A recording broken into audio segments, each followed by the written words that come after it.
hear it. I'm telling you, I can. What's wrong?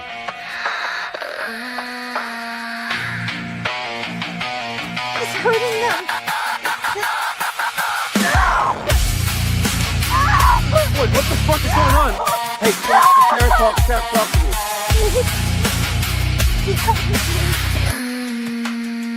The man in yellow, quite a calm and violent fellow. What's with the stick, the dress, and the case? Do any of those things get you out of this place? From vile nightmares, mysteries to solve. Who is the man plaguing this town? Dead friends, loved ones, strange voices on the phone. A radio tower made from hope. A storm came in and crashed it down.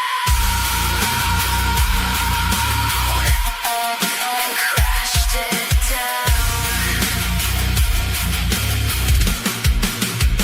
The man in yellow, what a strange fellow. Shifting, haunting, is he deal making? Jim didn't listen, now his throat is missing. Why you digging that hole? No! Got it! No! Fucking get it now! From vile nightmares, mysteries to solve. Who is the man plaguing this town? Dead friends, loved ones, strange voices on the phone. A radio tower made from hope. A storm came in and crashed it down. Crashed it down. And Clara is us.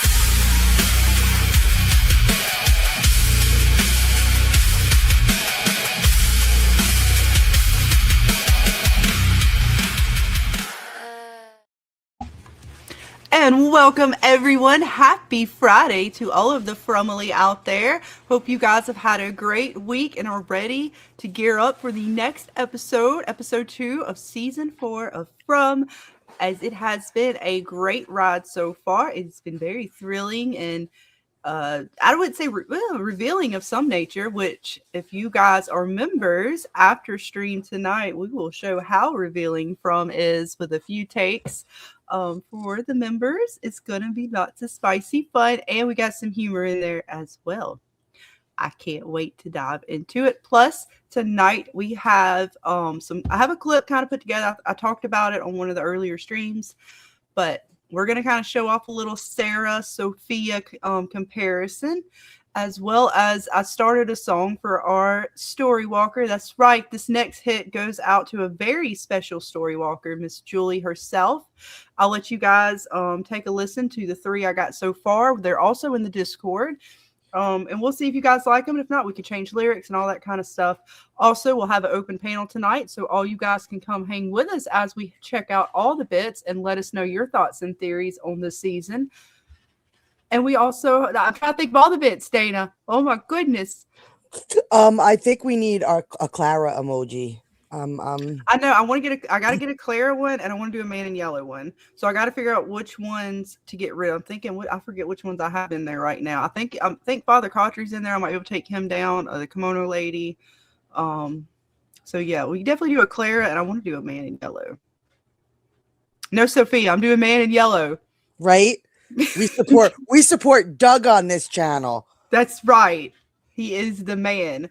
So give me some time. I gotta look. Last time I made them, Dana, it was difficult and I forgot how to do it. But I'll relearn. We'll get you guys some new fresh emojis for the season. And if there's any other ones you guys would rather have, let us know. And we'll see what we have in there. I can even take away the symbol or whichever ones you guys. Jasper's in there. I think I might be able to take Jasper down if you guys don't like that one anymore. We'll freshen them up. But welcome. And Up. We have AI Scarlet. Tell her to go away. Tell her to go away. We don't want AI Scarlet. What is up, everybody? What's up, James? How are you today?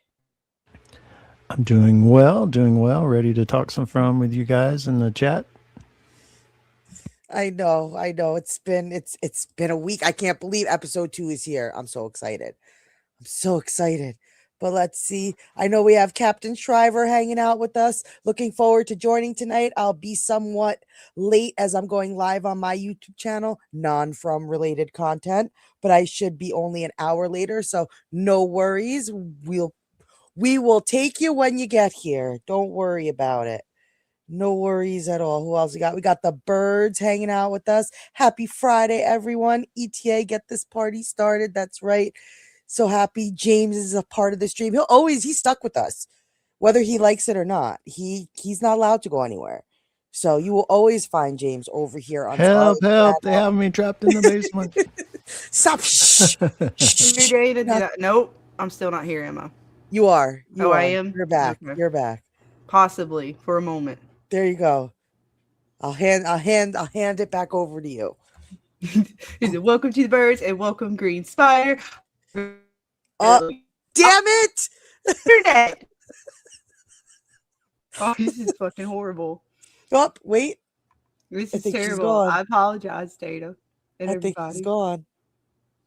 Oh, you son of a bitch in internet. You're back. I'm literally cussing my internet out right now. It's Dana. okay. We're gonna make it part of the bits. Oh, That's Lord. All. It's the only thing that can shut me up, Dana, is the internet. That's okay, because tonight's gonna be about you guys. So, and Dana's gonna be here. We're gonna drop the link for you guys here real soon. We got Praetor hanging out with us tonight. See, I know Everything Broke Down, but your baby Clay should be joining us, hopefully. Yes. And we got Anonymous hanging out with us tonight. I remembered. That's right. His throat is missing. It's the greatest bit ever. Until my internet tells me, look, I think it's the threatening language it doesn't appreciate. Right. It's possible. We did actually have a Kmart down the street back in the day. Right. Oh, what's up, JT? I'm with Alice. Welcome, everyone. And yeah, no worries, Kat. Whenever you are ready, you can join us. So, yeah, I don't even know fucking internet. Well, you know what? We're gonna hopefully we're gonna welcome it and bring it back with a little Boyd action, Dana. There we go. Did you know Cameo? You guys got to go check them out. Are the best. They're giving you some of the greatest messages from your favorite actors and actresses, and they've given us quite a few. And this one is the latest one from Mr. Boyd, Harold himself.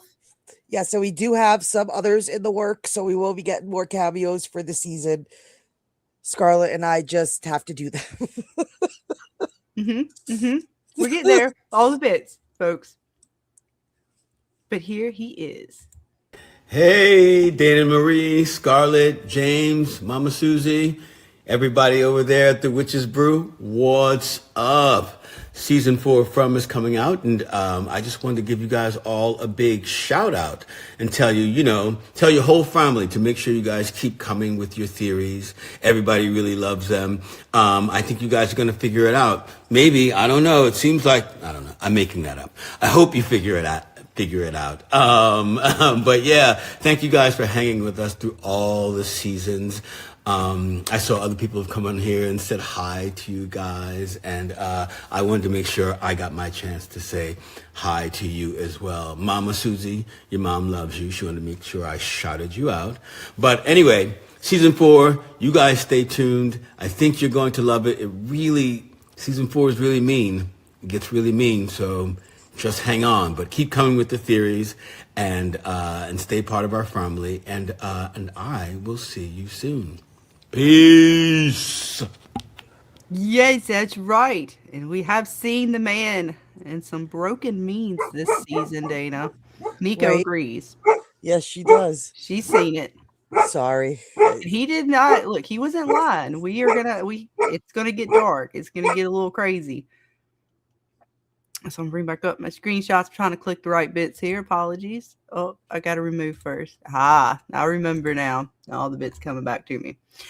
But yes, so as we are starting the new season, Mr. Boyd himself, as he has said it, it's going to get pretty bad. And it's gotten to a bad start for him. So let me go ahead. I'm going to drop this link as well for you guys in the chat for anyone who wants to come up and talk some theories on From in general or some thoughts on the episode. I'm going to copy and paste here if I can. Like the tinfoil we got to get new tinfoil and duct tape and. Yeah, it's all coming apart. I had to go wiggle the wires, Dana. See, that's what I want you to do. Are you fucking kidding me? YouTube rejected my comment of StreamYards. All right, I give up. That's it. I'm like Boyd right now. Hang on. It's rigged, Dana. Hey, I got to bring up the screenshots. I can't properly. Hold on. Rant. I'm going to post it. I'm going to pretend I'm you for a second. Let's see. Try it and see if StreamYards approves you better. This is fucking rigor. It's all fucking get out. I've been rejected. What kind of rigor shit is it? I'm gonna have to go through fucking YouTube. I got it. No, see, look. What the fuck are we supposed to do, Dana? It's rigged. It's fucking 3 steps ahead of us. Rigor shit. What fuck? The game is rigged. It won't even let me drop fucking StreamYard link, Dana. That's crazy. It's probably my fault.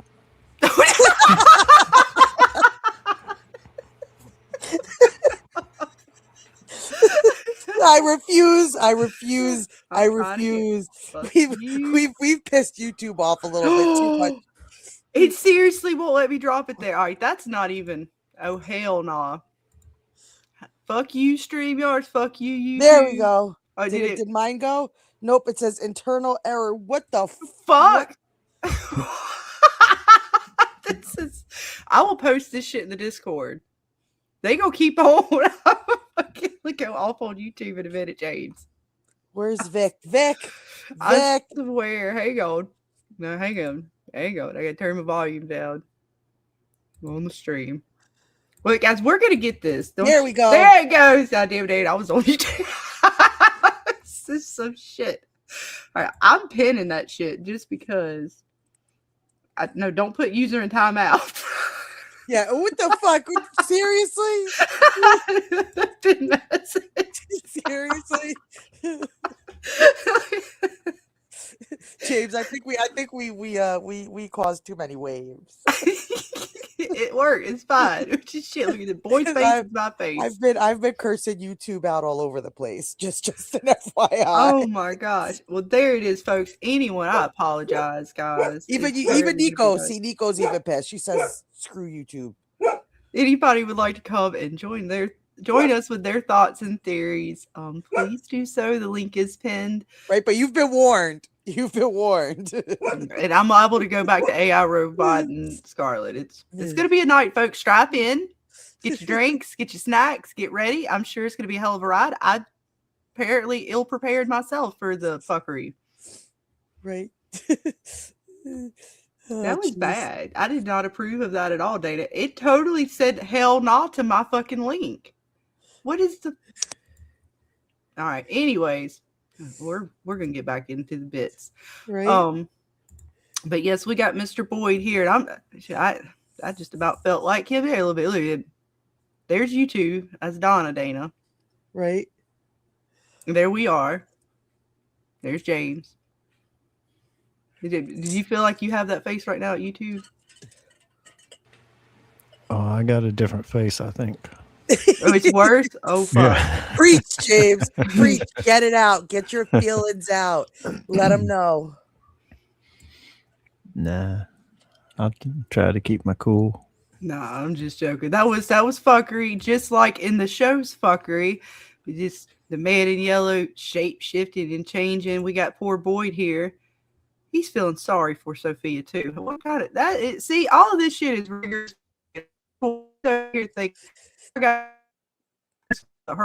She's back. She's back. It is. It's all just fucked up. It's all just fucked up. This is gonna be a night, folks. This is gonna be a night. So just strap on in, have some fun. spark it if you got it, drink it if you got it, because it's just going to be one of those nights. It's just going to be one of those nights. But tell us in the chat, are you ready for episode 2? I think, is it just Frey or is it the Frey? I think it's just Frey, right? If I'm not mistaken. Yeah, I think it's just God. free. Having problems. Wait, maybe? You're back. Sorta. Oh my God. But yeah. We're going to get, see, it doesn't want us to do Fever After Dark. That's what it's telling us.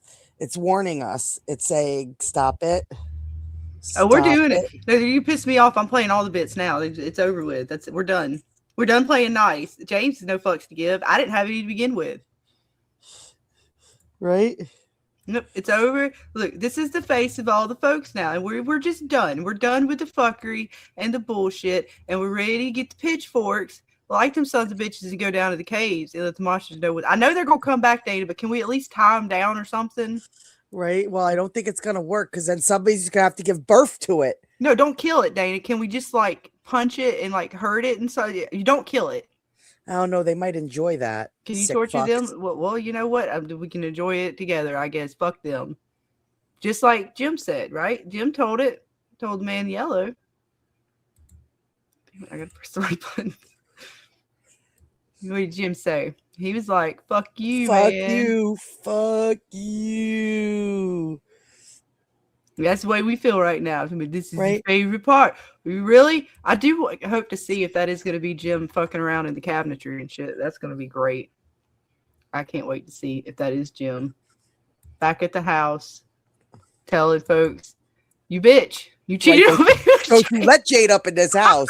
Don't you let Jade up in this house. I'm telling you, shit's gonna get real. It's going to get a little bit real. Tell him to keep his googly eyes somewhere else. I'm sorry. That was no like, oh, we have to talk about everything. He was googly eyeing her.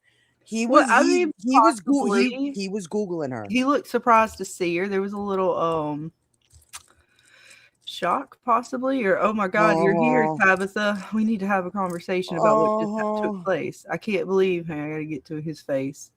The car crash. There he is. Yeah, those is googly eyes.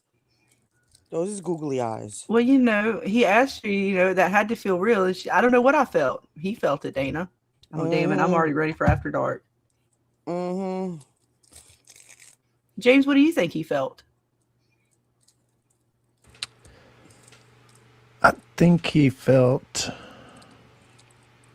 confusion. Mm-hmm. You guys in the chat. He was what confused. Do you think He was confused about what's going on in his pants. No, you guys get out of the gutter. No, he was just surprised to see her. He hadn't seen her since the last he had the violin still in his hand, so he had just gotten back from the woods and processing his feelings, Dana.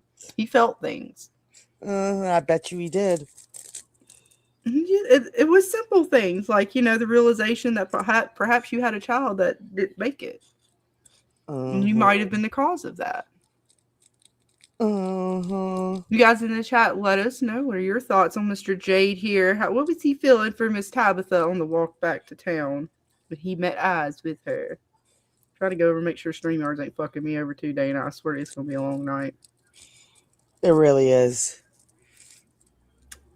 It does not appear as though it is completely fucked me, but let me just double check.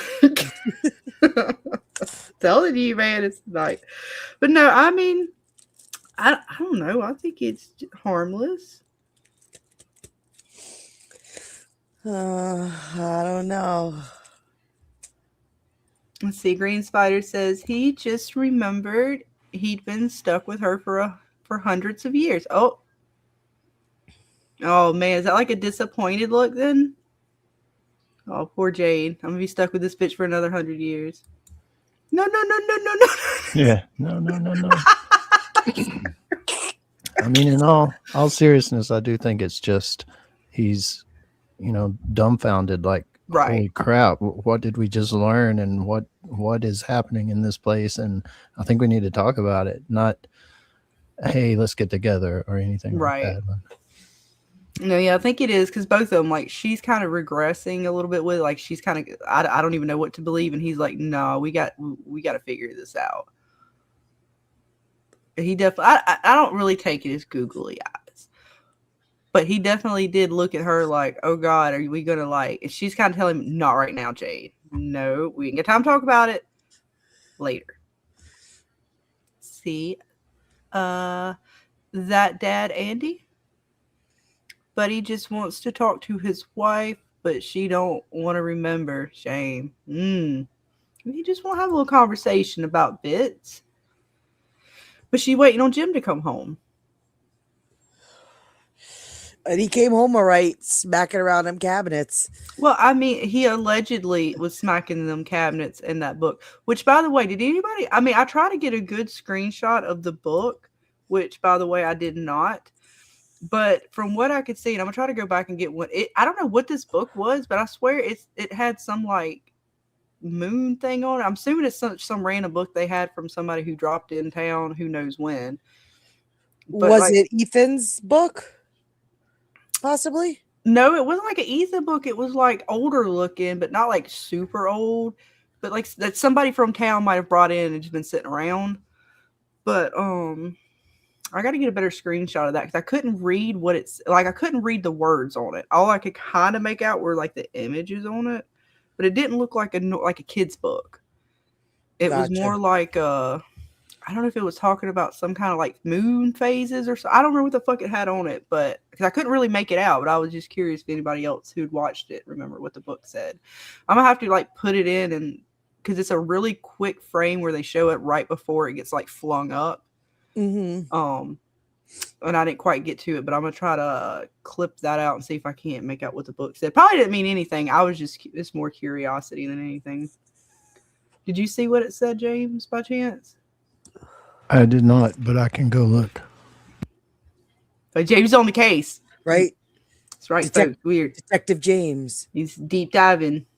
We need to find out what the book said. Again, it may mean nothing, but let's see.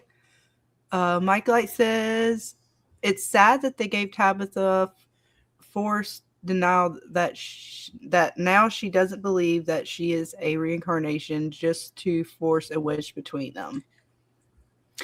Yeah, especially after that. Well, and again, that was probably something that took her by such surprise of what it was. I mean, anybody would be like, holy fuck.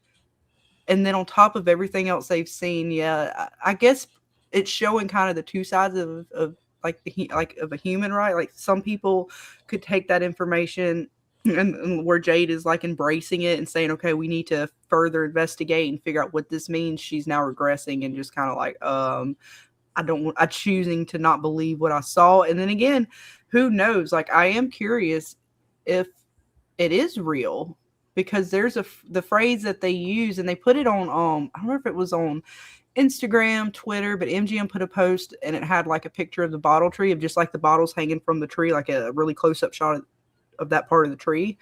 And it said something like and they told us a story that gave us hope. And that was something that what Victor was telling us about with Christopher, I believe, I believe it's when he was remembering what Christopher was talking to the boy in white. That was like in that part of that conversation.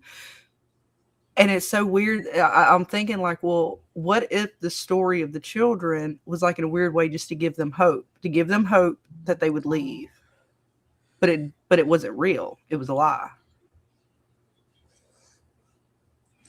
That is like fucked up. I've told you, I'm starting to question this whole children's story. Like, even I was thinking, what way to fuck with Jade and Tabitha more than if all of this was fucking bullshit? And what if we come to find out that they were the original ones who sacrificed the children? Right. Like in some twisted kind of, and the townsfolk who we see are monsters were just kind of collateral damage in whatever deal was made. And again, that's thinking totally crazy tinfoil hat theory. Don't hold me to it. I'm just kind of thinking outside the box. But what if it's just that talk about fucking with them? Like, come to find out this whole time you're thinking you're going to be able to fix it, but you were the cause of it to begin with. Mm-hmm. That would be horrific. Yeah, and again, because the way they're now trying to make it as if the man in yellow is just orchestrating this, and this is all just for like almost shits and giggles. Like, we don't know what's real or not anymore. Even what, and the fact that Tabitha said it in this episode that she's even questioning if the story's real. Christopher questioned it to the boy in white. Because again, Miranda would have never went to the tree had Victor not overheard that conversation. So for all we know, maybe she wasn't supposed to go to the tree. Yeah, it's so weird how they're making sure to give us the story, but then fuck us over and give us bits to make us think, okay, is that even the real story? Like, what is the true story? Right. See. So the book title, real quick. Mm-hmm. The book title is How the Light Gets In. How the Light Gets In. Okay, I knew it was something weird and like that's fucking crazy. Right. I knew the book had a weird title, and I was just like, why the fuck was this? Why are they reading a book about how the light gets in, which ties into what Sophia says, and we'll get to that in just a second, right after this comment. When Blazin says Tabitha was starting to figure it all out right before the accident with Henry. She accused Henry directly. That was your mistake. Henry is sus. So yeah, Tabitha probably has this thing of like freaking out and kind of, it's said it like she knows, but her kind of like brain's defense mechanism for like keeping her sanity or keeping her mind safe is kind of like to say, no, this is not real. I choose not to believe this, even though it's right in front of my face, which a lot of characters deal with that. So it's not unrealistic to think that she's kind of backtracking a little bit from it. Let's see. Breezy said, and welcome. What do you think about Tilly being man in yellow? Definitely a possibility. So, we talked about that the other night. Right? It makes you look at everybody differently now. Vodka, I'm looking at her mostly because she didn't pop up in the episode and I didn't see her. Henry, like, I don't, it's just, I don't know. But that is interesting that the book right here says that, because, and how is it phrased again? How to find the light? Or how to chase the light? Let me go back to it. Sorry, I need to write that down. Actually, how the light gets in. How the light gets in. Okay. Which is interesting. Again, they're using the term light and how light would get in, because that chapter from the Bible that Sophia references to is also talking about light and the coming of Christ, I believe. Right. And, it's hard to tell what's on the cover, but it almost kind of looks like a devil, but it probably isn't. How the light gets in. Gotta write that down so I remember. How the light gets in. And yeah, the devil is what? The morning star, the brightest of all. Pretty much. But yeah, Tilly, I like knowing that the man in yellow could shapeshift, and the way he infiltrated the pastor coming into town. Who's to say at some point he didn't do the same on the bus? He didn't do the same at other points coming in and taking over a persona like that.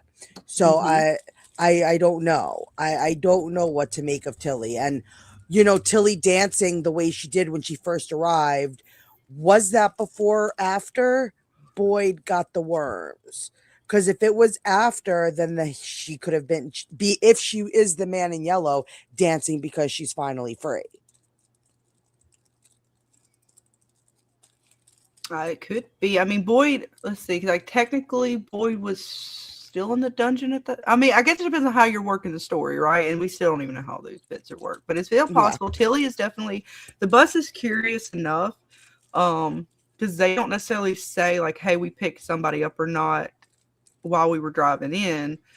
And we don't know if the man in yellow has reached outside of the tree, like before the tree. Right. And she even makes a weird comment when they're like stuck in the diner. I forget what she said, but it was when Donna or one of them was like, the threats out there. And she made some kind of weird comment like, why would you think that? Or how would you, almost insinuating like the threat could also be inside. Like, I don't know, it's just this weird passive aggressive kind of response to the threat is out there. It was almost like they were insinuating, like, yeah, the threat could also be inside.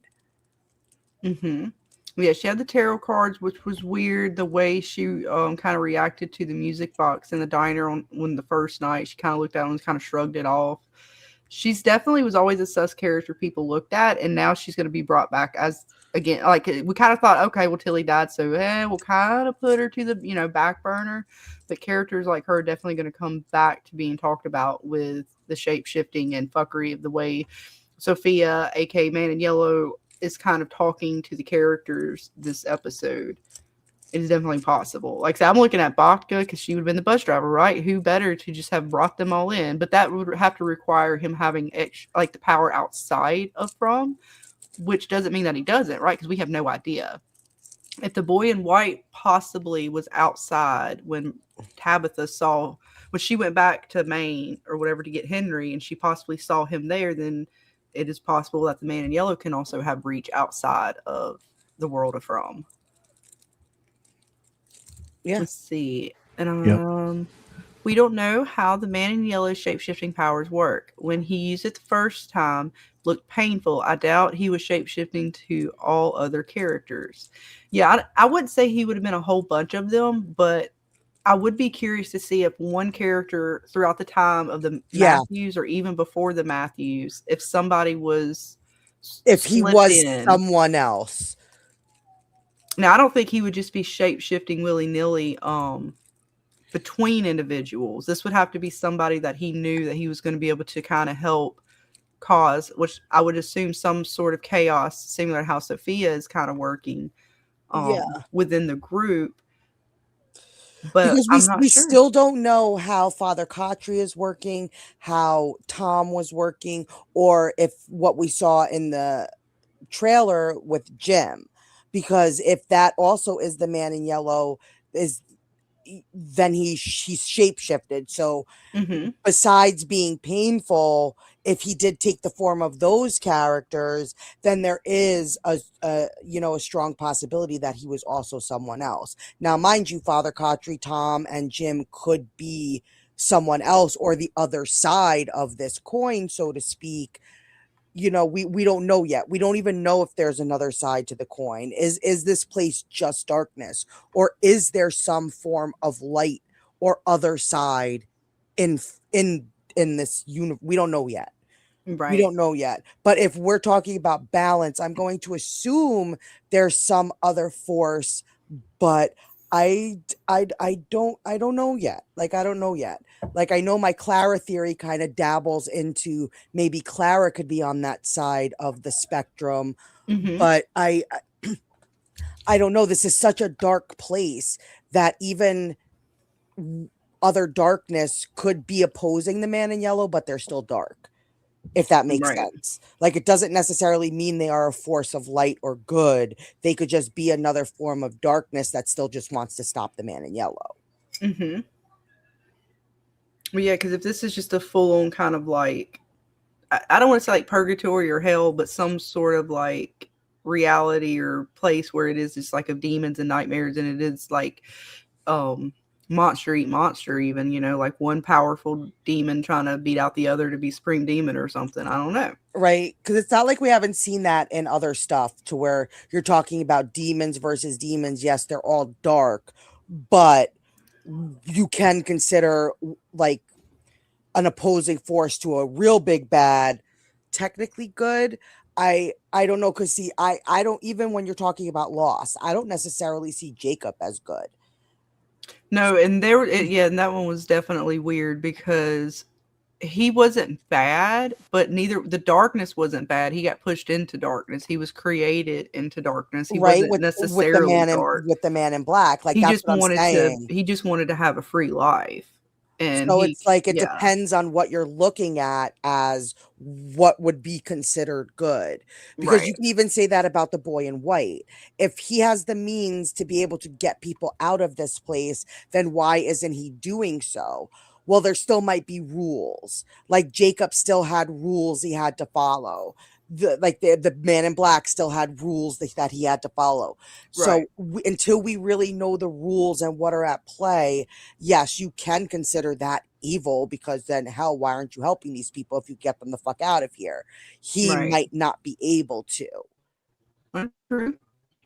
Let's see. We go from Ethan and Yellow. You're roboting. You're roboting. So we know from Ethan and the Man in Yellow that you can't change the story once told, but Man in Yellow also said it didn't have to be this way. There's some flexibility on events, at least on details. Very true. Very, very true. So Yeah, that is a big thing, whether or not the story can be changed. And the Man in Yellow kind of does insinuate as if it's possible, because if he's like, well, this didn't have to happen, which means that there is some choice in the matter. Now, that may be just on the fact that Jim she can't go back and change things. But the present characters can change the future of the story, but she can't go back and change past pages, I believe. But I am curious now with the episode 2 coming up and what they showed in the little like what's to come for episode 2 after the episode 1 played. It does look like Julie is. I don't know if this is spoilers for folks. Again, this is not the MGM slip up one. This is just what they showed for what's to come. I know some other guys out there have been showing it, so I think this was safe for us to talk about. But it does show us what we thought where Julie is going back in time to. It kind of does show that, right? It shows her at the RV with Jim, and it possibly looks like a monster attacking her, which is possibly where she gets the scratch from. So did she change that point in time? Because the monsters were standing there, right? Did they go after her? Is that why they? Because remember, like, why didn't they go after Boyd? I don't know, them? James, you saw it. I didn't see it, so I wouldn't know. Well, I didn't see it when it happened. I was watching. Was it JH that played it? I didn't JH even reviews. See it. Yeah, I didn't even. I did not. I dipped out. He played it the other night. Yeah. So I mean, that's their preview for the next episode. I watch previews all the time for the next episode, so it looks like she is going to be starting her journey into that. So we'll see if she actually changes those events or not. Like, I'm not sure. What do you think, James? As far as her changing the story, I think it's true that she can't. No matter what she does, it either, like the rope, it was supposed to happen, it had already happened. You know, to me, throwing the rope's not changing the story. It always happened. So it is hard to get your head around, but I don't personally, I don't think she can change the story. I think that is true. That's a fact.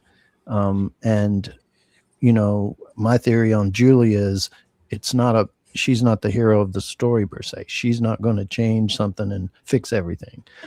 Jade and Tabitha are the heroes of the story, and they need Julie and her powers to be able to go back and just see what happened and come back and say, well, this is what happened, or this is how you can fix it. But Julie herself's not going to fix it. She's going to be more like a messenger.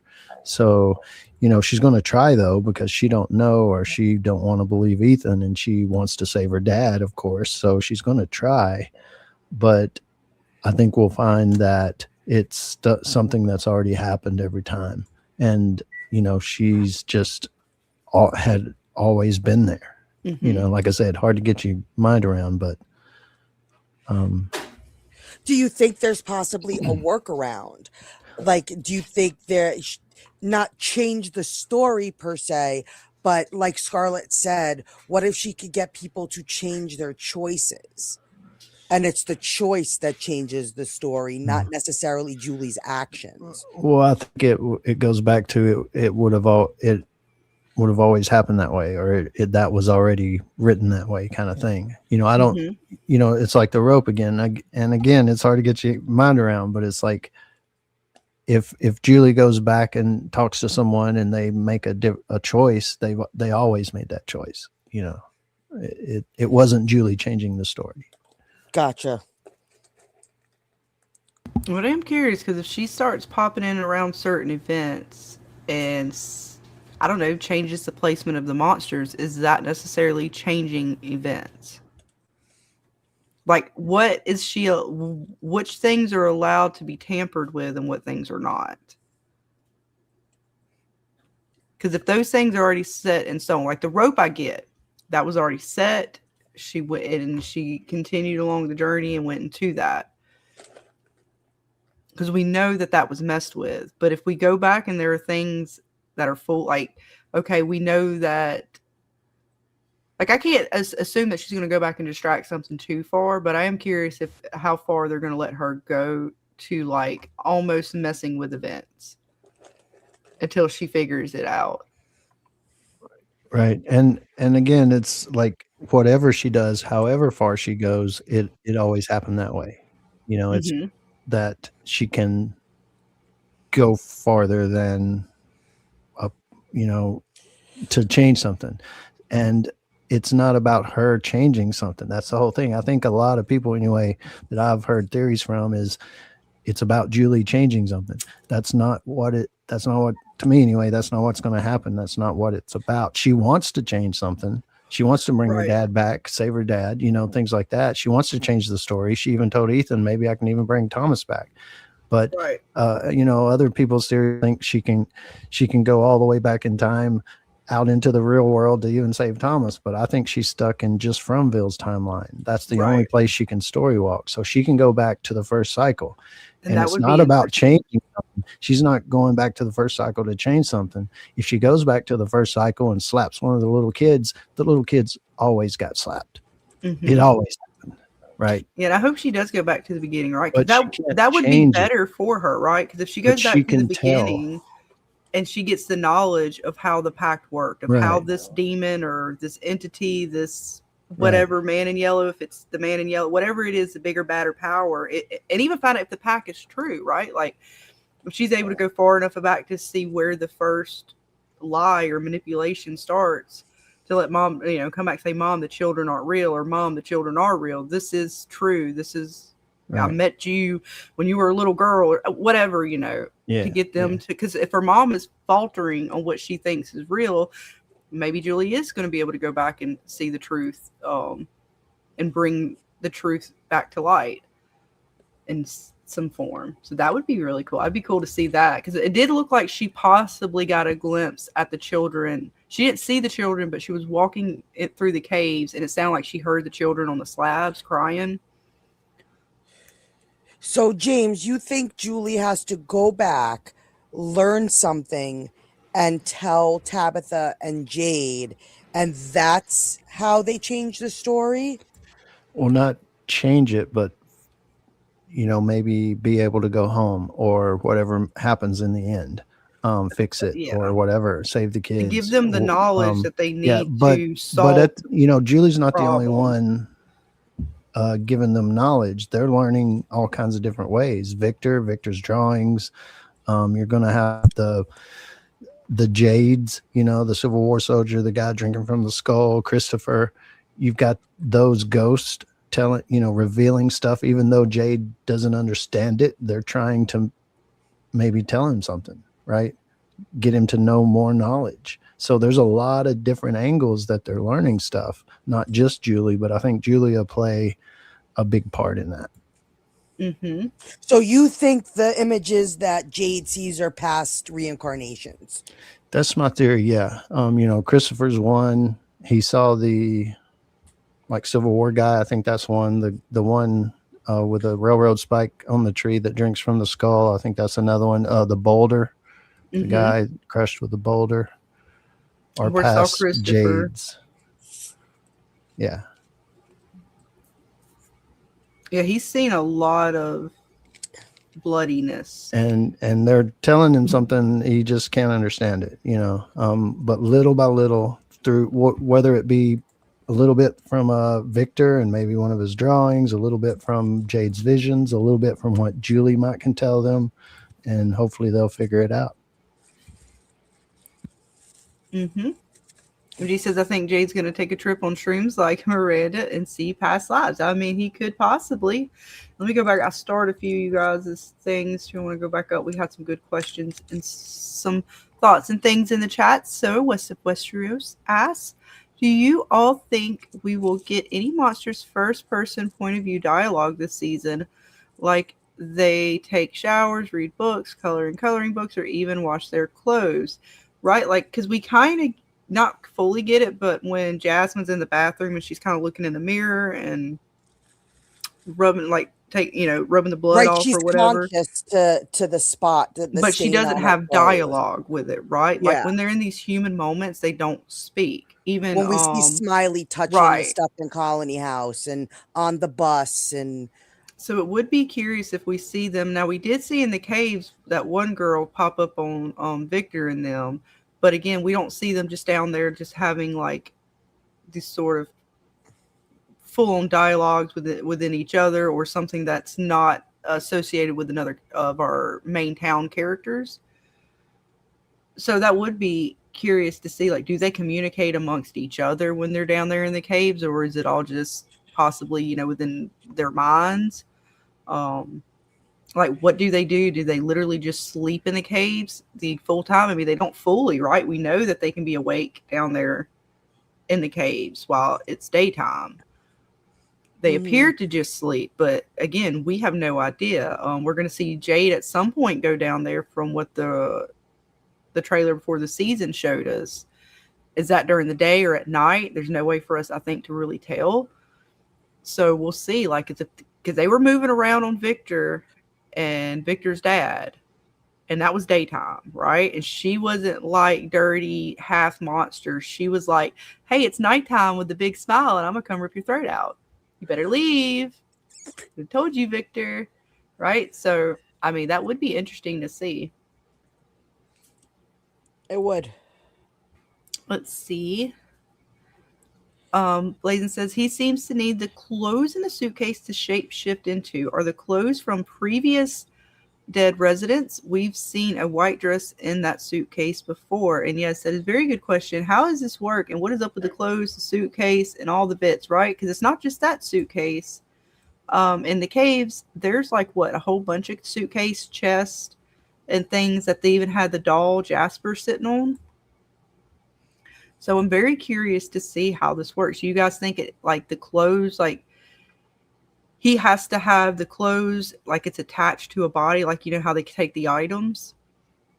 Is that the magic behind it? Or is it like he just thinks of some random chick and he just happens to find some clothes he thinks will match whatever character he's trying to portray? Like an actor or an actress, they just have all these different costumes they just go through. I don't know. Actually, it's a really good question. Yeah, James, you got any thoughts on the matter? Yeah, I'm not sure. It does seem like it is a possibility, and it could be the same with the monsters as well, some way, somehow. So, I don't know. Something worth keeping in mind. Mm-hmm. Did Vic come through with the gifted memberships? Looks like Miss Breezy got it. Congratulations, honey. I got something for you, Vic, and for you, Breezy, for becoming a member. You're going to want to hang around for the after hours. Welcome to the fever dream. Fever, you're on fire. Welcome to the burning desire. I said fever. Join the party. We're burning all through the night.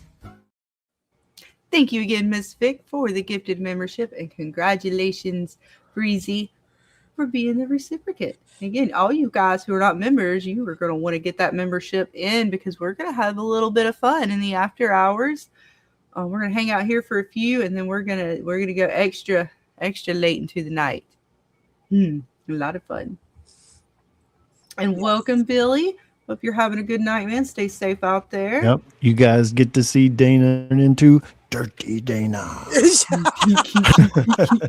Dude, that's when James breaks out the robots.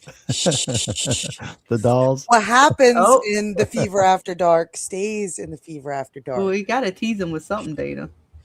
So you got to. Can we tease him with your Dirty Dana? Maybe just don't tell my husband. Shh. I know. Well, I know, because then he's gonna want to come over and be like, "Where's my dirty data?" Like, y'all need to get the hell out of here. I've been looking for her all fucking. No, I'm just kidding. Well, even he has to get a membership. Oh shit, he can't even participate. Damn, Dave, you be holding out here. Even on the husband, he gotta pay. I'm expensive. Oh, Hey, just shit. don't forget to mute the mic this time, Dana. Is the bed squeaking or something else? We don't know. He's probably listening right now. Like, what the fuck? What the hell is going on? That's Well, right. Bill, you gotta got your pay to song. play. I gave you your song. I did, Vic. I gave it to you. You got to play you got to pay to play. Indeed, it's from this week's After Dark for the members is from After Dark. That's right. Look, we got a full moon, a couple of bouncing melons. James, you like your shoulders rubbed? I'll save that for the After Dark stream. Some Oh, gosh, I can't. some knockouts, Dana. There's a knockout. A few pecks and a bushel or two. We'll just have to wait and see for all of the members. Right? I got clips. I clipped it, Dana. Right? All the censoring. The Yes. Colony House be putting out, man. We go with the best clips. It does. I know. I'm trying, Westeros. I apologize. We get sidetracked. Well, All right, I'm going back up. Westeros, the link is in the chat if you do want to come on and join the panel and ask your questions, speak your theories. You are more than welcome. The link is pinned to the top of the chat. Let's see. I'm getting back to you. All right. All right. So Bree says it didn't seem like they do anything when we saw them in the caves, like they sleep during the day and roam the night, but they do coordinate amongst each other when they chasing Tien Chin. Yeah, the monsters are still very curious.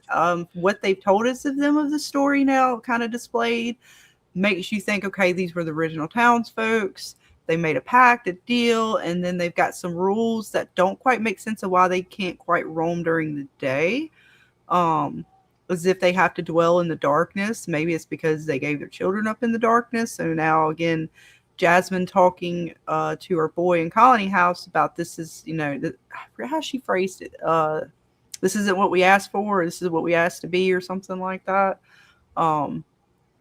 They are curious. Let's see. Westeros says, I just want to see them throw a book at one another.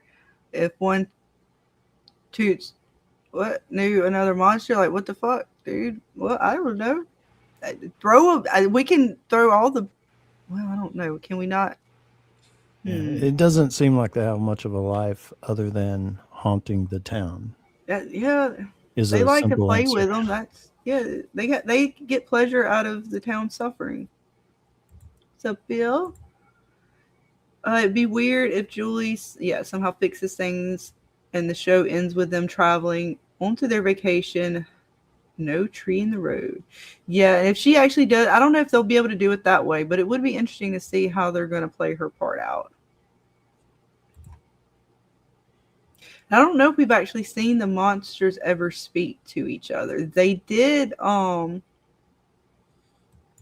they looked at each other when Smiley was going through his bits, and they just kind of looked at each other, I think maybe, or looked at him, and then they just kind of all walked away. They screeched as if sometimes they're kind of signaling, but then again, I don't even know. I think they're all like kind of using the telepathy or something. I don't know. Some kind of psychic communications through hive mind type situation. Possibly the man in yellow. I'm not quite sure how that all works, actually. I'm curious to see how they figure it all out. See, there's so many theories where Julie goes back and puts the amulet, etc. So basically she is trying to help to change the story, but it only happens if the characters actually use it. I mean, again, Julie, we're gonna see how it all truly works. It seems like this season, she's gonna stumble. She thinks she knows what she wants to do when she's gonna go on these journeys or this walk, but she's gonna. From what we see in this episode, it looks like the man in yellow keeps telling her, "Look, you keep trying, but this isn't the way it's gonna work. You know this, so why do we keep going through this?"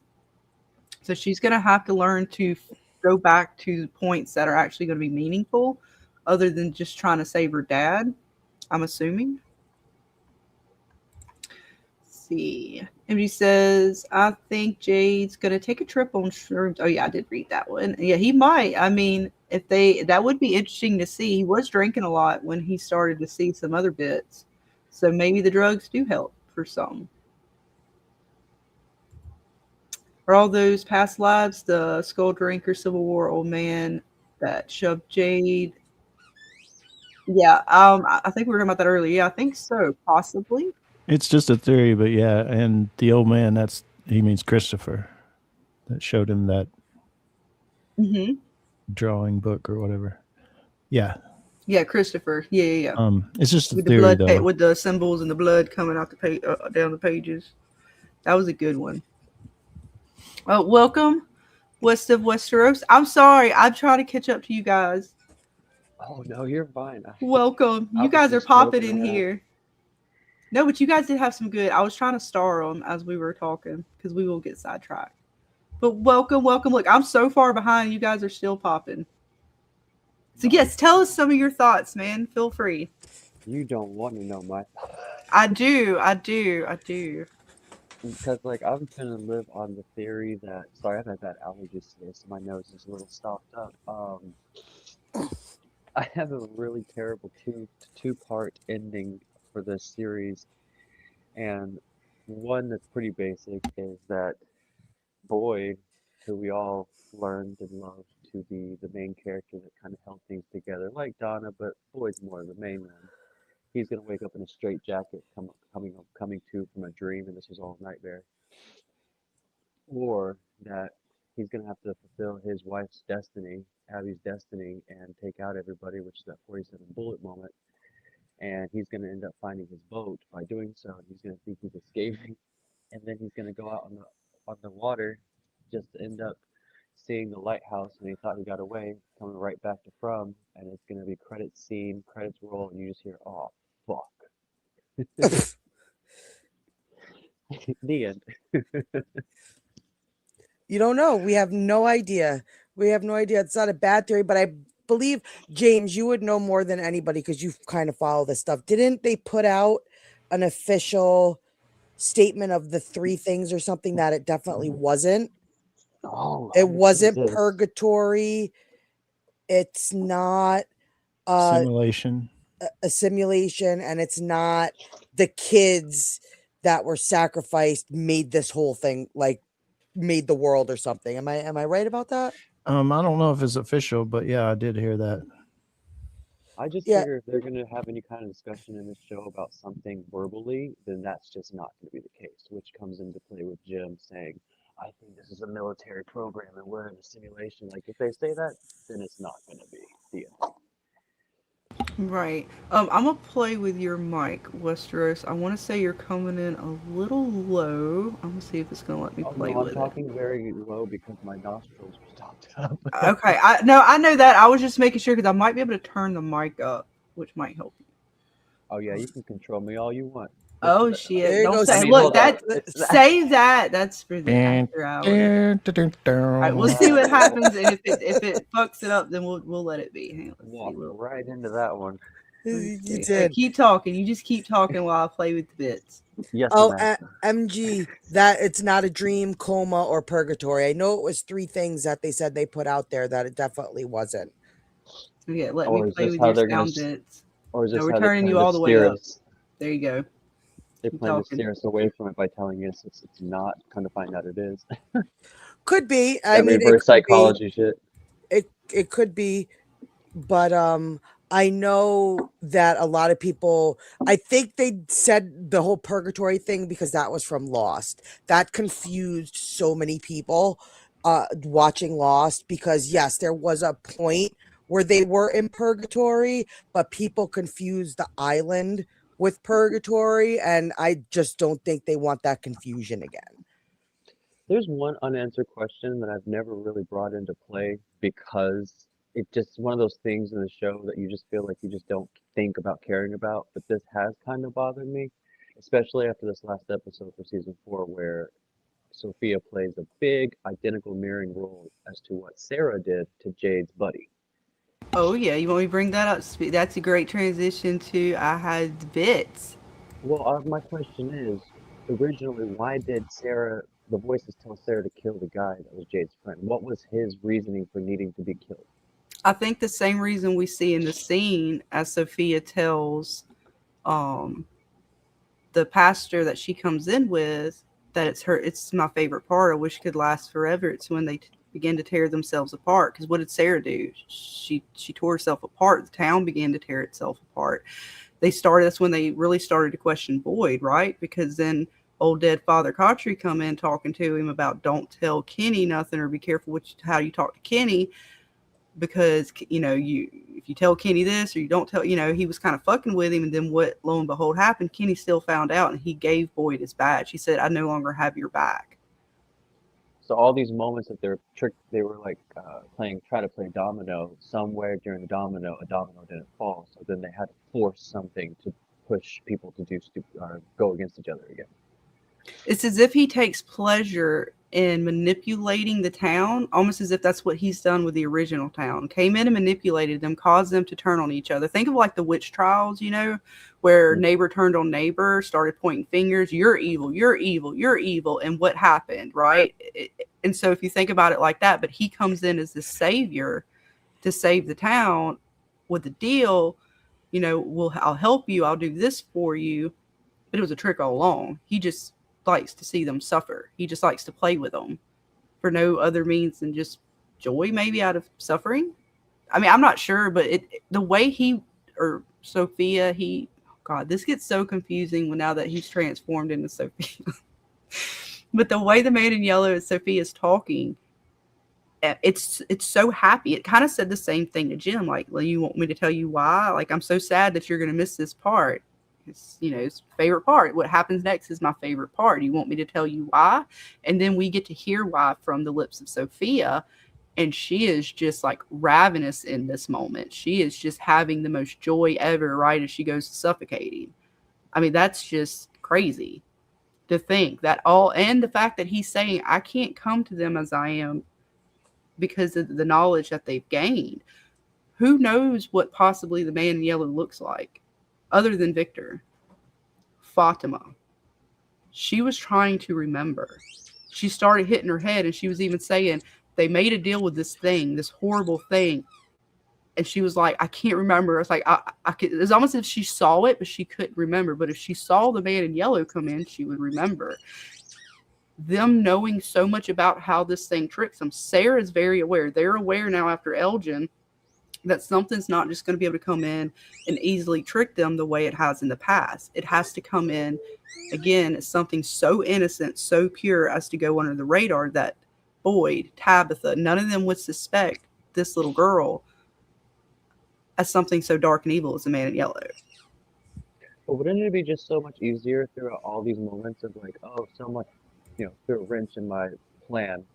Those people that pull wrenches in your plan, just kill them. Like, I mean, I get it, Boyd is not a character we want to see die, but ultimately it would make sense if you just get rid of him since he keeps pulling these stunts. He killed the Smiley. He's, keeping things from people about Sarah and keeping her around when they ultimately wanted to use Sarah to cause problems. So just like, get rid of the problem. If Boyd's your problem. Well, is it a problem by though? digging a hole? But is it? But is it though? He seems to like it like a play, as if these are all characters in his story. And now, of course, when they kind of go outside of what he likes, he kind of reins them back in. And he's been trying to break Boyd, but it's almost like a game to him at this point, right? Like the challenge of Boyd himself and what he kind of represents, because he knows, like, it's almost as if he could come in and easily, just smite them all. But what is the fun in that? I want to go in. I want to beat them. I want to do it in a way that's more satisfying than, of course, I can just come in and just shoot. But that's just not fun. I want to play. I want to torture. I want to torment. I want to see how far I can really push these characters till they break. I mean, I don't know. He's made him and Boyd have almost got like this personal vendetta, right? He literally crashed right into Boyd, like office. No, I mean, damn near into Boyd. So I think it's a personal like battle he's taken on with Boyd. And what a way he has set Boyd up. Like Boyd's breaking in this moment and he's feeling sorry for this little girl, not even realizing, as Boyd's saying, this thing is 3 steps ahead of us. He's still feeling sorry for the thing that is 3 steps ahead of him. Do you have the next episode's trailer handy to do not play? have it. I only saw it from I was in JH Reviews chat. Was it last night, night before? I forget which night. It might have been 2 or 3 nights back. And he was playing it and going through it.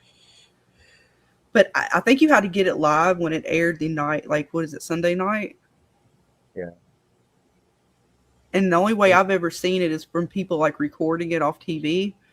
And I don't have it. So I'll have to look in to see if I can do that off of the computer. I don't know how to do that. So I watched it off of just off of MGM, off the website through the browser. Is it on YouTube? Oh, that's right. Don't they put it out like so many nights before? Let me go see. You guys continue talk amongst yourself. I'll go look for it. It's not that. Let's see what's everybody's saying in the chat. I'm gonna scroll up some. Yes. VB Morris, we need some kind of good creature. I definitely agree, and everybody knows who I will say is the good creature. But that's just me. What about you, James? You think we need a good creature? I'm sorry, in what respect, good creature? Just like something opposite Man in Yellow. Yeah, I think we have the boy in white. And again, I don't think you can necessarily say good and evil. Yes. But rivals or the two sides. Yes. Is however you explain it. Yes. And MG says not going to pull a Dallas or one day everyone wakes up and none of it happened. That would suck. That would suck. That would make me never suck. rewatch this show again. Right? I think that would turn so many people off, and that would be the same problem that they had in Lost with their ending, because the ending of Lost divided the fan base, like absolutely divided the fan base. And I think there's a few endings that would do the same for From if they went that way. Breezy K says, I think Sarah had to kill to keep the number to 47. Possibly. I haven't really followed the 47 theory. Like, I know a lot of people talk about it. I know Real has done so many videos on the number 47 and its meaning. I just am not versed in that theory. So I just know that Vic and Robert back in when I tell you they did numbers to crunch to figure out how many people were in the town, and they came up with that number seasons ago. So Vic is a little more versed in the 47 theory. I don't know about you, James, or you West of Westeros, if you're into the 47 theory, but I haven't followed it too much. Mine is going to be strictly, and this is something I'm going to stick to, and hopefully it actually pans out. I don't know if you, and I'm not about all this, but it just came down on my lap, and I believe it somewhat now more than ever, because the show is all about hope is the problem, right? If you have hope, then that's what keeps everything going. The 7 chakras, number 4 is heart, and number 7 is mind.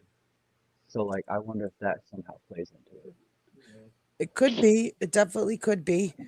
And what's up, Miss Jen, the teacher? Welcome. Let's see what else everybody's saying. MG says, hence why this is the only way in the lighthouse, letting Tabby learn her backstory for herself rather than simply trying to tell her, which had gone badly in past cycles, like with Christopher.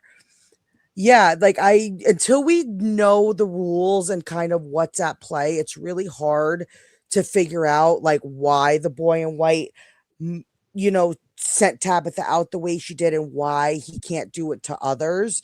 So it's very interesting to see how that's all gonna play out. Breezy K says, but did Victor see the man in yellow? I thought man in yellow was in Miranda's painting, so only Tabitha knows. Well, we now get this drawing from Victor. So in some capacity, but again, we don't know, is that Victor's drawing or is that Eloise's drawing? So until we know he might just have recognized it as, oh, one my sister drew, or is it one he drew? So his sister could have possibly have seen the man in yellow, but Victor didn't. Until we get more from that scene, I'm not too sure if Victor or Eloise are the ones who saw the man in yellow.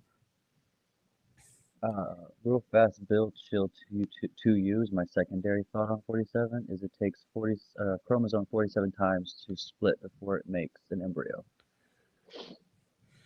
That is a thing. That was my second thought. Interesting. I'm looking, and the only ones I can find are possibly off of other YouTubers that have gotten it off TV. If you guys have one from like MGM or something like that, I'll play that one. But I couldn't find a trailer for episode 2 that was not possibly from another actual YouTuber's channel. And then like there was something from Rotten Tomatoes, but it was like a clip that was not the same as what I've seen in the trailer. So I'm kind of like leery what the fuck. I'm clicking on data. I'm like, oh fuck. Right. Can I ask the audience a question real fast? Yeah, go and for it. also the panel that's on live. This is something I always ask when I'm in a room. Mm-hmm. Before Bill went into the tree, right? People weren't as scared when they thought about the tree being a thing. Oh yeah, Dale when he went through. Or Dale, sorry. Yeah, no worries. Bill. Would anybody in the audience or on this panel taken the chance before finding out Dale when he transported would have ended up in the pool? Would you have gone through the tree to say, you know what, I'm tired of this shit. If this is a possibility, I'm gonna do it. And I'm going to raise my hand and say, yes, I would have done it. With the way this place is fucking around, I mean, I'm not saying I wouldn't want to go over there and be part of the investigation of the tree. I wouldn't have just been running through it. Can I at least throw a rock through it first? Yeah, I don't know. I'm just saying. I mean, I'm not just... I'm with you, Scarlett. I definitely would have been down to investigate. I mean, I'm down to go to the tree. Let's take a field trip to the tree. But once throw a goat in there. Can I throw a rock through it first and see where the rock turns up? Well, the rock would have been a different story because Victor threw a rock and then it ended up falling out of the sky behind them. And that would have made me hesitant because I would have wanted to fall from the sky and go flat. So I would have been like, okay, well, fine. Can we make like a scarecrow, ha ha ha, and throw it through there and see what happens to the dummy? But you say that loosely, but right, if you were there and you saw these people getting gutted out, and this is your exactly. Routine. I'm not just going to be knowing that there's that kind of magic fuckery going on. Like, all right, me knowing as much as I watch horror and sci-fi and magic shit, I'm not willing. Look, I will touch the tree. Dana already knows I'm going to touch it. Yeah. I'm going to throw shit through it. Trust me, my curiosity knows no bounds. But the last thing I'm going to do, and I will do it, is to go through the tree after I've thrown about 100 things through it to see what happens. Yeah, make it like a tree, Eve. But I also would have been hoping that my character, because see, you're saying if we're one of these background characters, right? People who are not invested in trying to figure out what's going on, because the people like Dale, he's kind of thought about it, but he's not actively participating in like figuring out how to get away. I would be one that's like trying to figure shit out. So I would have thought and hoped I would have known that first of all, that tree, why are there bottles on it? That's my first thing. I would want to touch the bottles. What the fuck's up with the bottles? That's my curiosity. The shiny bottles. I would have definitely have organized way in like the first season with like a group of nerds that would have been like, all right, guys, let's sit down and fucking detective this shit out. Like, let's put all the pieces. Well, that's the biggest problem with the show, right? Nobody talks to each other. Well, yeah, and I'm hoping they'll talk a little bit. Boyd kind of opened up some. It brought Christy in and made sure that Donna was there to hear some bits. Right. And what about you, James? Would you go through the tree? Um, depends, but probably. I put the trailer. It was on. Jeremy had uploaded it by itself, just by itself on his channel. So I put that link in the Discord just in case if you want to You're use talking it. about Ice and Fire? Yeah. Yeah. Oh, by the way, my name is actually Alex. You guys What's up, Alex? First names. What's up? What's up? But what's your name, Scarlett? I'm Alex James. Dana and Scarlett. Dana and Scarlett. Cool. Cool beans, and pleasure to meet you guys officially. Yeah. Same. And so then my next question then is, if I would have found out that Tabitha got pushed through the tower and then ended up in, I don't know, where was that, Maine or whatever, wherever, Dale, that's where Dale comes into play, right? Victor's dad. God damn it, I'm having a hard time. I have Henry. going through Henry. I have so many Benadryls going through right now. I would have been like, hey, you know what? Let me jump out of that tower. See where I land. I don't care if it's Pennsylvania, Hawaii, Right. Guam. Let's just go. But you may have to go through the tree to get to the tower. That's right. They don't know how to get to the tower. And did we ever see where Sarah ended? I don't think they discussed it. Where did she say she ended up again when she went to the tree? One of the In the base, the in shed? Father Cautry's basement. Yeah, basement of the church.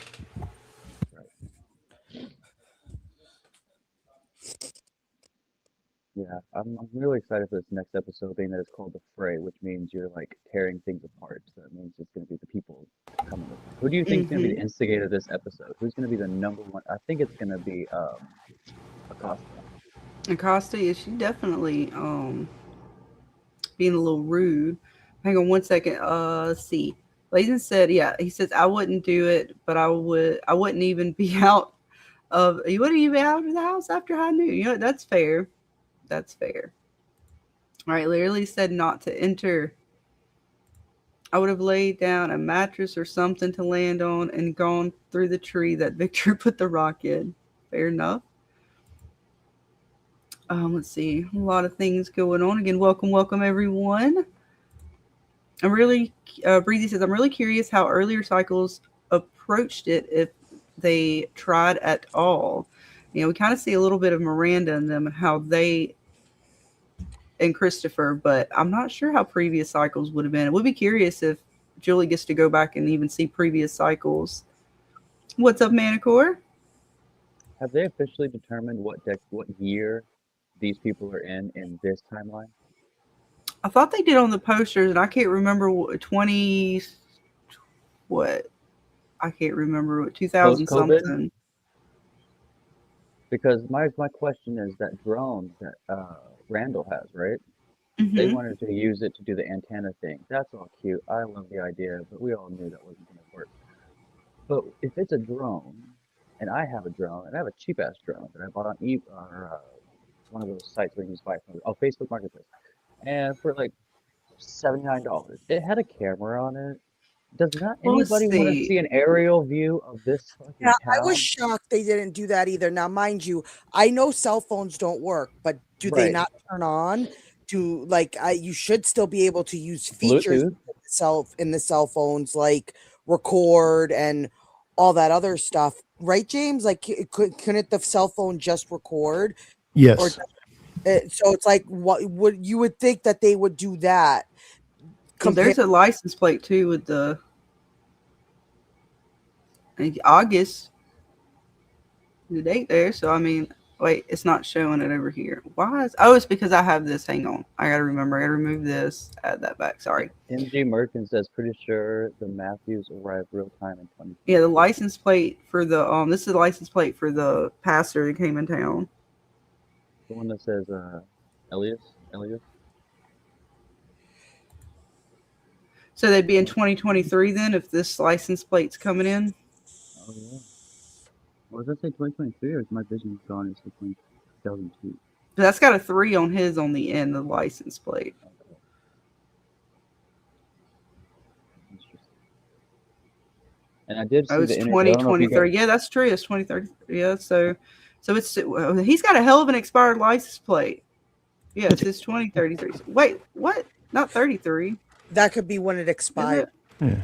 I mean, in all actuality, that tag went away years and years and years ago. Like they have a new tag. They've had a new tag for years. So, you know, in the That is true. in the framing of the show, it's a really old tag anyway. But when they wrecked the car, if you notice the keys, it looked like it had a little tag on the keys, like it was a rental car. I don't know if that matters, but Oh, well, then that throws it off. Wow. Well, the registration to the tag would have to and at least be. right, and he had all those Bibles in the back. So as far as the priest goes, it seems like he was on a mission or going to hand out Bibles or something. I Go loved look at- episode I gotta 1 go of look at season- my goddamn license plate. I'm about to go outside. Investigate. I'll Scarlett. go take a picture of my fucking Investigate. license plate. Well, don't take a Oh. picture of yours. Take a picture of Oh your goddamn! I neighbor. can take it in a picture of my neighbors. Fuck that. You know what? It's fine. Well, I didn't say I was Look. gonna show it to you guys. I'll just tell you. I gave this episode a 9.9 because obviously we're all hyped, we're all excited. And that's why I gave it a 9.9 because we waited too long. But I was really pissed off about one scene, and I think you have the picture for it. If you can go to the picture where Sophia has that steel thing stuck to her neck and she's sitting in the car after the accident. Like, does anybody else get pissed off about how long it took Boyd to figure out that he had his knife on Play the his seat back. side? That part too. Number one, lay the seat back. But since they were dumb enough not to do that, he was like, "You're gonna be okay. Let me stick this Bible between your neck." You had a knife next to your hip the whole time, Yeah, and you yeah. didn't pull that out until like 30 seconds during this moment. Like, Right. Boyd. Do you guys think the tag says Eloise? Well, folks, real quick on that part. Did you guys see the interview with the actress that is Julia, or Julie? She did it like a couple of days ago or yesterday or something. There was a lot of talk with her, interview with her, and she had mentioned that um, this screenwriter and the writers and the producer of the show has been taking a lot of the conspiracy theories from us, putting it in the show to give us these little moments where we get triggered. So this could have been just one of those moments. Like this just dropped like a day or two ago. She was like, I was impressed, but then again, the people who are out there giving theories, they don't get it. Like our writers are really inserting things based off of what people, because we have such a fan base, he's putting stuff in there for the fans, not because it was originally supposed to be part of the script. So yeah, they're trolling us. Could be. Yeah, that part. But like what James said, why didn't you just put the seat down? Come on. Don't worry, I'm gonna get my license plate in a minute, Dana. I'm damn sure about to go because now you got me looking at it all sideways and shit. They're talking about things like it's in the future. You know what? It's a personal hit on my state either way. I don't appreciate it from Mr. Doug. I'm gonna let it slide though. Can you imagine being a writer or producer or director of all this show and being so successful and then having this much following and big conspiracy theorists following your show the way we do? Like that has got to be the most humbling experience as a writer, producer, creator, all of it. TCP says, wouldn't be surprised one of these YouTubers actually is one of the writers. I wouldn't be surprised at much of anything at this point. Why you gotta out me like that? I didn't out you. They was outing me. Look, I'm the AI rigger piece of shit over here. What are you talking about? I'm about the AI again. I was AI and in between y'all's talk. Y'all didn't even realize it. I muted while I AI'd. If the tinfoil hat Dana ain't working anymore, we need more. We need heavy duty tinfoil. It's not holding. Right? Hey Scarlett, are you one of the kind of people? Because I know I won't name them because they accidentally have added themselves as YouTubers live, but I won't ask you in the direct form. But are you aware that there are YouTubers like yourself that do what you're doing right now that have seen at least like the first 6 or 8 episodes of the season? Yes. Jerry. Yeah, we know. Yeah, Jerry. He's seen the whole. What? I don't know if he's seen the whole thing. I know he's seen quite a bit of it. He saw the first 6 episodes. I don't know how you guys do what you do. Yeah, and he not saw the accidentally first flip 8. up. Oh, he saw the first 8? there's a lady who's a YouTuber like you, and she's seen it, and I just don't know how you guys don't. Just, Oh, if I would you're, never accept them. I couldn't Yeah, do that. No, same. there's no way I could. I wouldn't be able to enjoy it because I enjoyed in this particular kind of show, the week to week being able to kind of theory craft through it. Because I know most of my shit's going to be wrong, but I enjoy the ride of that, and I wouldn't be able to do that. So I wouldn't. Even if they offered them to me, I wouldn't take them. are you saying that loosely because that's the most humbling way to really, because that's how I would be. But I swear, if someone sent me them, I don't know if I can contain it. Oh, I wouldn't want it. I would delete it. No, return to sender. I don't want it. Yeah, I think I would. Left I don't. unread. Yeah, I don't think I would either. I'm James, how sorry. about My you? Do you have my do you dog have is the playing do you have the with the toy. discipline, James? No, I mean, I told Jerry, I was like, I don't know how you do it, dude. I don't think I could, as far as, not slip up and say something or something. Well, no, I'm saying, like, would you be able to contain yourself not to click open and then watch the episodes? Yeah, I I'm wouldn't not. want to. I wouldn't want to. Right. Because that's the most fun about the show for me. Like, I don't mind seeing what's to come in the next episode in a little trailer or something like that, but to get to everything, or at least the majority of the season, and watch it all at one time, I feel like I miss out on all the little things because there's so much that you kind of want to try to figure out, and then if it's kind of already revealed to you, you lose out on that. And that's part of what drew me in. I mean, before I even started thinking of doing anything on YouTube, that's what we did, right? We were in Discords, we were hanging out in chats, just theory crafting with each other. And that was what, I came into it with. So to give that up, I wouldn't want to do that. That just wouldn't be fun. Because I couldn't hang out theory craft with you guys. Shit, all the crazy shit we come up with, I know I do. Well, we appreciate all of you all out there that create these live sessions with us, and not only like go over things and rehash things with an engaged audience equally. Like, I feel like that's the whole reason why your fan base is endearing to who you guys are, like what you do. Like it is nice. Honey, we love you guys. Well, I said we Scarlett came and from I the we came from you guys. Like we were you guys. Like we were just in the chat and just theory crafting and doing everything, and we just decided to flip the switch one day. So anybody can, if you want to talk and you want to do stuff, you are always more than welcome to work. I know Scarlett always opens up the panels on every Friday night, so that's what we try to do. And the man himself is in the chat. Welcome, Mr. Doug. Hi, We're so Mr. glad Doug. you're here with us in spirit in the chat. We love you. And Yes. that's all I'm going to say on that. But we love you. Yes. We do Mr. love Doug you, is Douglas. the best. You are And you are welcome, the Mr. Baby Clay. Doug Everything is like broke the down. token from Bar Hopper. Like he follows all the YouTubers, and he He pops is the in and best. he enjoys the dialogue. Like I respect that so much. Yes, he has been Yes. great to the fandom. Yes. I don't think there's enough words to express how much we enjoy having him around, and how much he enjoys the show with us, Yes. and talking theories and stuff. And I love great. that about him. I love that he, even though he's part of the production side, he is on our level and knows pretty much what we know, besides some stuff. But he can actually sit there and get like his hands dirty with us. Yeah, he did. And we have a special Y'all disappeared? lined up for Am I the not members, getting and the man in yellow will be centerfold. Yes.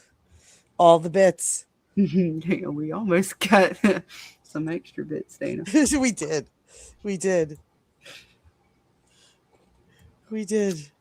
Can you guys hear us? Say again, sweetie. What, we heard you for a second. Oh no, did we lose you? We did. But welcome everyone. Welcome Carl. Of course, Mr. Oh, Doug. what's up, Baby Clay? What's up, And y'all? welcome, Mr. Baby Clay. How you doing? Happy I'm doing Friday. all right. Happy Friday, y'all. Happy Friday. Right? It's Friday, and that means tomorrow's the episode. It's almost Tomorrow night, here. folks, we're gonna be hanging out on Dana's. So you guys don't want to miss that. Yes. Yes, Miss Debbie, Theory season is my favorite as well. I enjoy it. And it's hard. Like I actually have to give Jerry credit because he did so good and he was still able to conversate with us and talk with us, even though he knew what he knew. And that is not easy to do. Like it's not an easy thing to do. And I commend him that he was able to separate that knowledge and still have a conversation with us. And he will be back. Jerry will be back to talk some more from with us. Jerry's So fucking cool. Yeah, I like Jerry. yeah, he's awesome. He's DM me about collabing sometime soon. So yeah. Shouts out to Jerry. He's cool. And Westeros, you are back with us. Yeah, and something happened. I apologize. I was just Oh no, saying that you're that was good. like Look, the man, I've already had all the bits happen to me earlier tonight, so don't worry. It's YouTube. We made YouTube angry the past Look, couple it of wouldn't days. let me post my StreamYard link. It kept denying me. well, what I was saying before I don't know, I think it was probably my Wi-Fi, but I was like, Doug is such a loyal fan of the YouTube world of From fan base, and he does a very good job of being a bar hopper, or shall I say, from hopper, or hopper from for all the YouTubers and supporting all y'all's channels. So like that is the coolest thing ever. Yes. That's why I said Mr. Doug, he is going to he is the man in yellow, and it is going to become iconic. Even after From is gone, he is going to forever be the man in yellow. I really tried hard one day. I forgot which YouTube channel he was on, and I was trying to get him to accidentally say like slip up, and so in the sense of I wanted to know how many more times we'll see him this season. So without asking him directly, I asked the question saying, I have a question for you. So when you guys are in between takes, who's the biggest jokester in your orbit, and who is the person that stays in character between takes? Because you know, actors they do different things between takes to like either stay in character or they say, you know what, fuck it, goof off, let's have fun. And he's like, well, you know, I've only met a couple, like 2 or 3 characters so far because those are the characters that I get caught up with in scenes, and everybody else, you know, they're off doing other things or they're shooting other episodes or other parts of the episodes. So I haven't met everyone.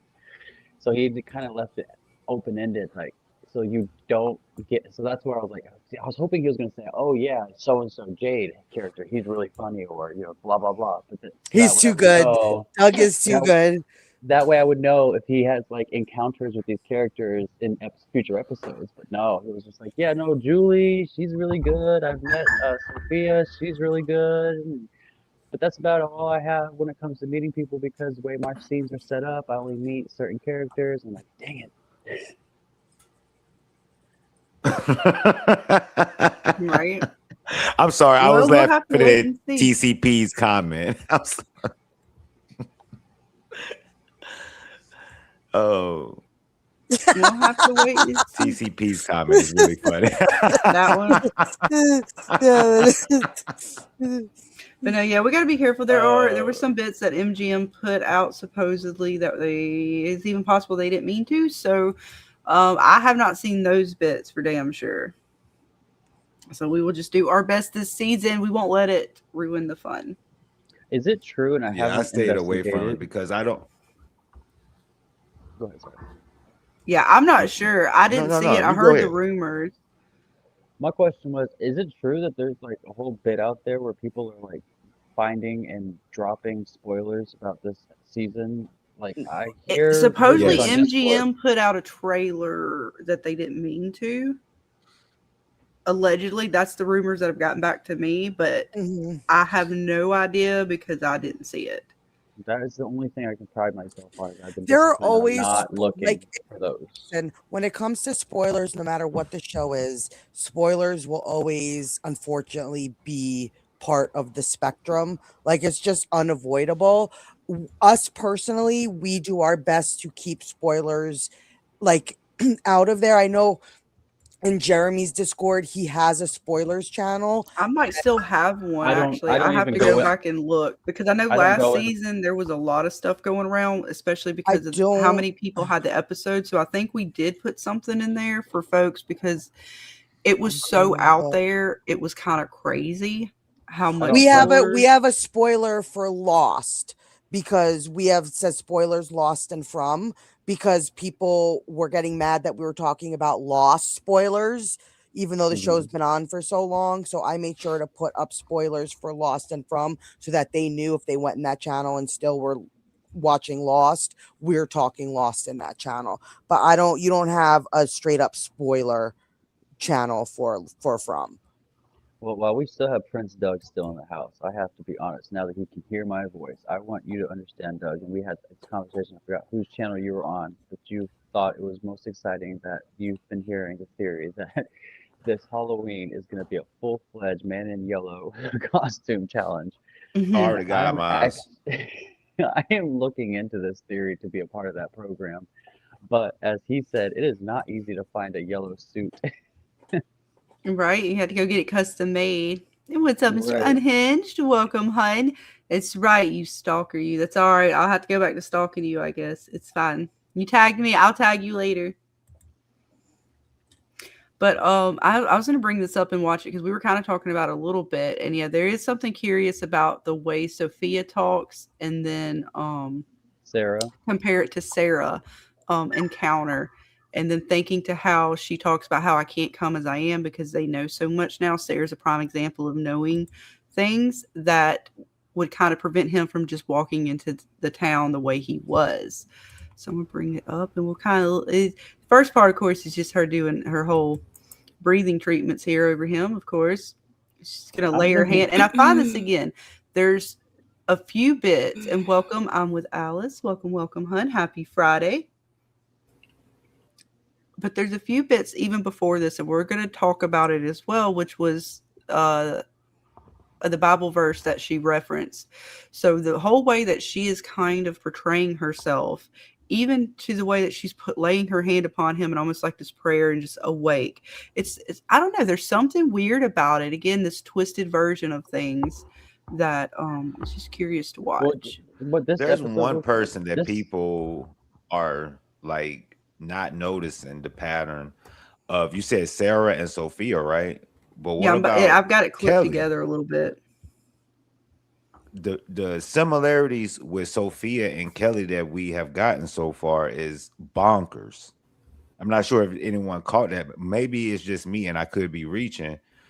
But Kelly was on the bus. You remember Brian Kelly? Mm-hmm. Okay. Kelly, when she was rebarred to the tree, I noticed how she was asking for her mom, just like Sophia was asking for her mom in Mm-hmm. this new episode. It And could be. just like how the man in yellow says he can't come as himself, I wonder if he came as Kelly on the bus. You remember we was talking about in Discord about we need to pay Right. attention to the bus. Kelly, we thought Brian and Kelly was a couple coming into Fromland, but just like how I explained to Anon in Discord, Right. if Kelly was Brian's boyfriend truly, why would he have to tell her that, hey, I was raised on a farm, when she should already know that he was raised on a farm? so you're telling me that someone met on a Greyhound bus and they said that they were going to go ahead and say, "Hey, hanky panky." Well, I mean, we'll have to go back. I'll clip mean, that and try to show that on the next one, just to compare the scenes. But I know what you're talking about I because get of the people on fact that Greyhounds do that. because we were talking about that earlier. At what point, if the man in yellow did infiltrate the bus, like at what point could he, and could he do it even before the tree? So it calls into question a lot of the characters, and that was one that I messed with mean, Boyd. I mean, it's it possible. just seems it just seems as though he pulled, just like how he pulled the priest in my theory, I'm thinking he pulled the bus in because Mhm. I Then here's mean my the bus didn't loop. on the bus. Everyone That's the else one loops thing that no around one the talks town. about. No one talks Right, about this because at the bus Elgin stop. like stopped what's him. that? Remember when everybody remembers when the bus showed up? Everybody said, "Oh shit, Elgin had a seizure because he said he had a vision of this town." No one else talks about that anymore. Like, why did he have a vision of this town? How does he have a vision of this town before coming here? How is he the only one that's ever had a vision of this town before coming here? Like, that was a trippy Well, he moment. had it, I think, after they crossed the tree. Well, the seizure part, yeah, but he said No, but no, when he woke he's had up, a vision of this yeah, but town. he woke up and said he was dreaming. He had a dream, like when he was dreaming on the bus, like as they were entering. I'll go back and rewatch the scene, but I thought the way it came off is it happened when They turned around. they never made a circle because he woke up from the dream as they're driving into town. So I'm So he assuming woke he up. had the dream Right. right after they passed the tree, and he woke up and started freaking out, and he threw up, so they stopped the bus. But how has no one else ever had that moment? No one that we know of. The only other person that's had a similar moment would have been Ethan Ethan. had that moment. And that's why Marielle and them talked about when Marielle was talking to Boyd. He said, yeah, Ethan had a similar incident. Are you talking about the Lake of Tears with the spider? He had the seizure. Remember when they were sitting there in the RV? He Yeah. had a seizure, and then he had a dream, and he woke up. He had the seizure. Yeah. After the accident, when he was impaled. Right. And it's after they crossed the tree. And again, we don't know as far as like how having things, because other people like Miranda was seeing she from. So we don't know how this place reaches people truly. It seems to reach everyone differently at what point it can kind of like connect with you. I know Fatima talked about that in season 1 and how this place connects with different people. Everybody kind of sees things differently. Some are able to connect easier than others. There's So one more connection that we are not seeing here. Is James mentioned this. He said Kelly and Sarah, and we said Sarah and Sophia. Remember the moment when Tabitha went to see Victor's father, and he called the police, but he admits that he didn't have any bullets in the gun, and that reference was brought up with Acosta again, with Donna. Donna calls out Acosta when Acosta pulls out the gun. She's like, "You don't have any bullets," and I put that thing away. Oh, yeah. And Victor's father also, when he called the cops on Tabitha, didn't have any bullets in the gun. One of those connecting weird theories. Yeah, I mean, and it is definitely curious. There's certain things that I would say are, for me anyways, the way I view it, as very like strange scenes, and then there's some like that one I thought was just comical with Acosta. Oh, I love that scene. And just the fact that she thought she was doing something with the gun, even though everybody knew she didn't have any bullets. That's like when Donna put Randall in his place. Right. Well, I mean, I love it when Donna put Randall in his place. She tends to do that. And I'm hoping she'll set Acosta straight. She was kind of supposed to do that already, but events unfolded, and she still hasn't had a chance to talk to Acosta, have the conversation she talked about having with her. And so with now all these things happening, I don't even know if Acosta would even hear her out at this point. But I was going to play through this and just kind of show the difference between our two ladies here. But Scarlett, I don't know if you saw Mr. Tugg said he's not allowed to be the man in yellow for Halloween. He's not allowed to go dressed up as the man in yellow for Halloween. Well, no, he made a moment. He commented on it in his live, and I forgot whose live it was. He's like, "I have actually, even if I went out in man in yellow for Halloween, people wouldn't recognize me." He's like, "People don't I don't recognize think me in that's public." true. He said that. He's like, "People don't recognize me in public like the way we." Yeah. Not yet. Not yet. Right. No, Bill, I'm telling you, Baka, I'm watching because we didn't see her yet. I have not seen a hide nor hair of Miss Baka. So, yeah, she's definitely, I'm looking for her.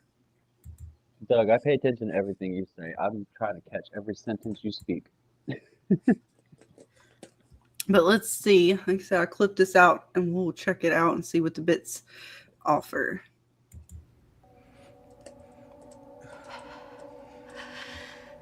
That's better. Oh, I see. He's fine. No worries, Dana. You can hear me. Right? Is everyone okay? I don't think so. Shit, creepy as fuck. No shit, Dana. Right? Mm-hmm. I love it. We got nighttime Sophia, daytime starting out Which is Miss funny. Sarah. Both of them are over the body. They're Right. both doing that hovering. Right, which makes me think the man in And yellow. both dressed in white. Right. It makes me think the man in yellow, the voices that Sarah was hearing, is possibly the man in yellow. Or So at she's least reenacting this story part in that moment. and that this was what he's saying. It's like I can't come to them in the way I am anymore because of the knowledge that they know. He can't What does just Sarah say we to know Jade's friend too in this much. moment? And I'm sorry. What does Sarah say to Jade's friend in this moment? I'm about to play it through. Oh, okay. But it's curious because of the way he talks about how he has to come to them now because of the knowledge that they've gained, and part of me just thinks it's Fatima and the fact that she might have actually seen the man in yellow in that vision she had when giving birth to Smiley, but she's kind of forgetting it now. But also makes me think of Sarah and sort of things she's heard, because if the man in yellow is speaking to them in some form, or even the kimono lady, like if those are the voices that have been talking to her, it makes absolute sense why, again, it's tricking them into doing things and causing that absolute fucking chaos. But it's so sinister and creepy the way Sophia comes off and the way Sarah comes off in these two scenes. Absolutely fucking crazy.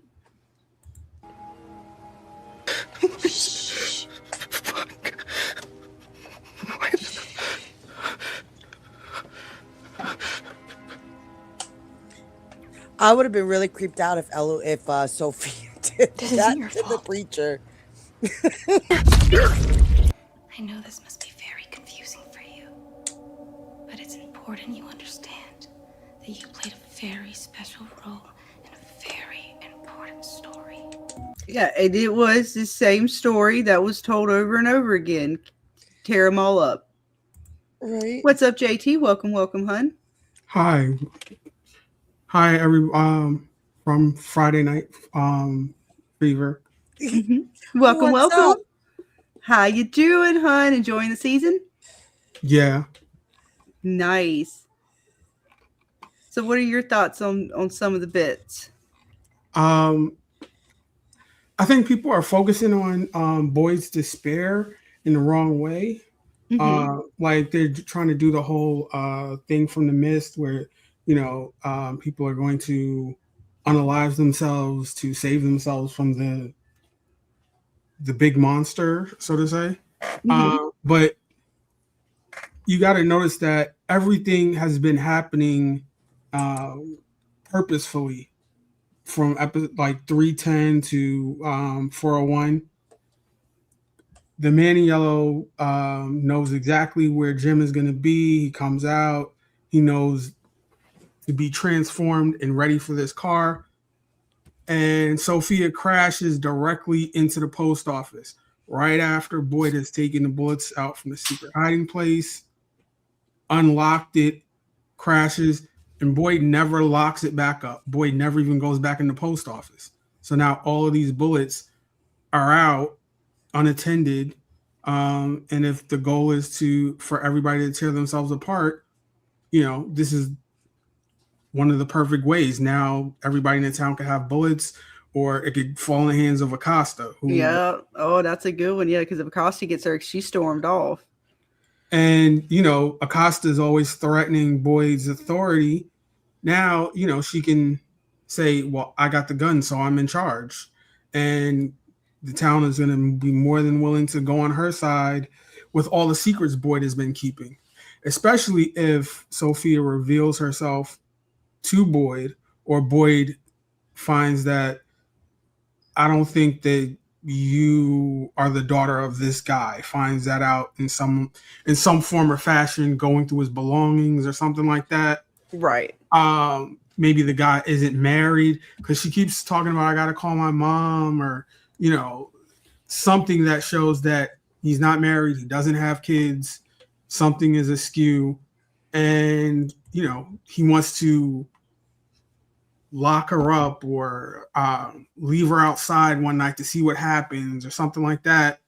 And they're going to say he's crazy. He's lost it. Kenny's going to say, yeah, he was counting bullets for everybody to unalive themselves. There's, you have all the stuff that he kept.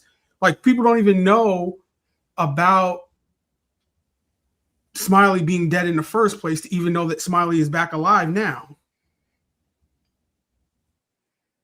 Right, yeah, other than who Boy told up there would be Fatima Ellis, Kenny, How many people in the town actually know Marielle and Smiley and Donna? Smiley? I've said this. Christy, Donna, and I I've, think I've, And Marielle.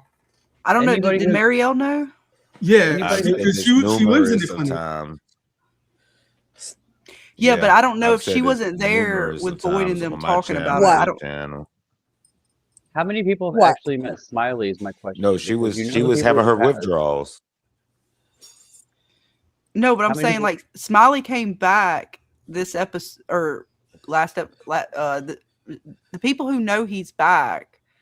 Is that what we're asking? The people actually know he's back, or the people who've actually how just many know he people- exists? How many people know he exists? Because, like, let's be for real. Like, we all know Well, that then everybody that knows goes there's a to nurse. yeah, the there's a Marielle. Well, that anybody who goes was to a at, lot of who else was there that night. anybody that was at the medic tent, obviously. Well, people in Everybody Colony who House, saw. everybody would have seen him at Colony House. That was there. That's true. Well, the people that were around. So, like, Smiley's a concept, but, like, I like this. What's your name, by the way? I'm Alex. What's your name? That just joined the group. I love your face. JT.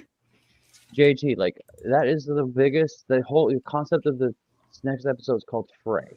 Frey is unfolding. So if she discloses herself to Boyd to make him go crazy and make him tell the whole town this innocent little beautiful little soul who's a preacher's daughter is psychopath, they're gonna be like, yo, but also you did this and you did this and you did this and you kept her from us and you're telling us now that she's the bad guy.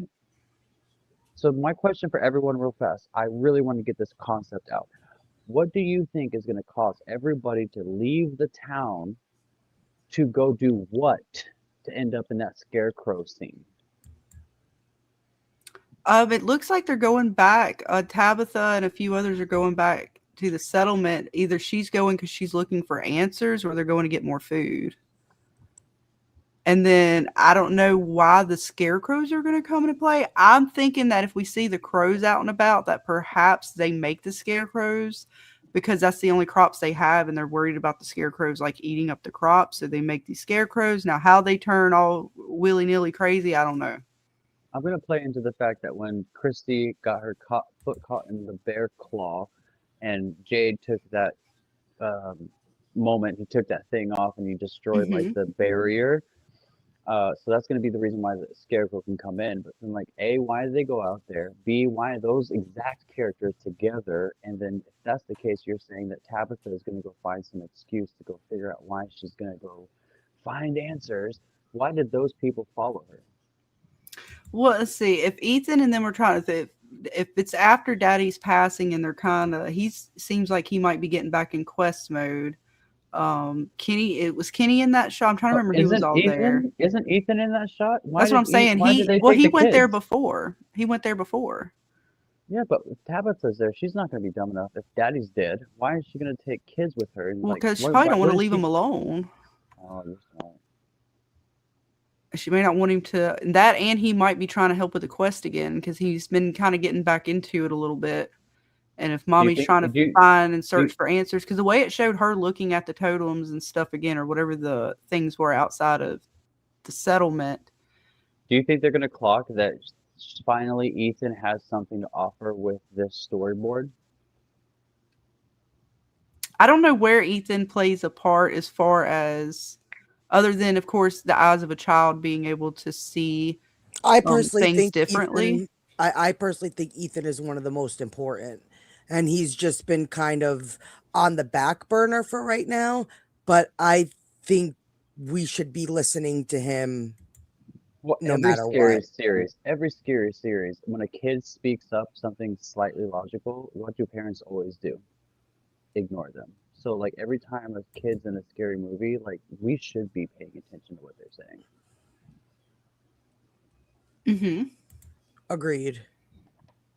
And of course, none of us, we say this loosely, agree. But then, like, if it was reality and we were in front, like, Ethan, shh, go play with your Legos. Well, I mean, they kind of listen to him a little bit from time to time. They're like, well, how did you know about the faraway trees and stuff like that? And that's what I'm thinking is because remember, before they figured out the melody on the tree, Jade kind of like scooped him in and was like, well, here, how about you check out these numbers and you show me what they mean? So it's not as And if that's they're where Jim comes fully, into play. that's not that they're fully not listening to Ethan. And that's what I mean. Why I think he's going to get brought back into the fold as far as he's going to go with his mom. Like he still wants to try to figure this out. He got scared. He had some like pullbacks, but now with knowing what Julie can do, having that conversation last season with Julie, I think he's coming back into the quest. And I wanted to add to at the end of season 3, we see that Ethan is going to get more involved in the future seasons because I mean Julie takes out the time to go ask her little brother what should she do in this situation. What with all the books you read, how can she's finally listening to her brother. Knowledge. She's finally listening to her brother, and I also think that Ethan and Randall are somehow working as a team to pull her out of the threshold every time, and that's how she was able to disappear when in this last episode. I think Ethan plays a major part. Even if Ethan can't story walk, I think that he's helping Julie with her story walking. Because I mean, I think people are really in the very first taking episode. Remember what when Ethan Julie is saying. dismissed him? When he was like the Right, finger puppet, right. she's She like, dismissed oh, and she's like, oh, telling the shut story. up. Yeah. Yeah, I mean, Coming she's full basically circle. ignoring him, telling him that, Norman is dead and such, is unalive. So she's basically ignoring him, throwing him off. But in season 3, we see her actually go to him and seek help, asking him questions like, maybe I could bring Thomas back. Maybe I could bring Tien Chen back. And he straight up tells her, no, you can see the story, but you can't change it. So I think that Ethan is going to play a major part in season 4 and 5. And thankfully, they didn't do him like I love Lost, but I hated the way they did Walt, not having him as important as everyone else. But Ethan is important as everyone Agreed. else. He is the first one 100% that agree. said this place was a quest. This is a story.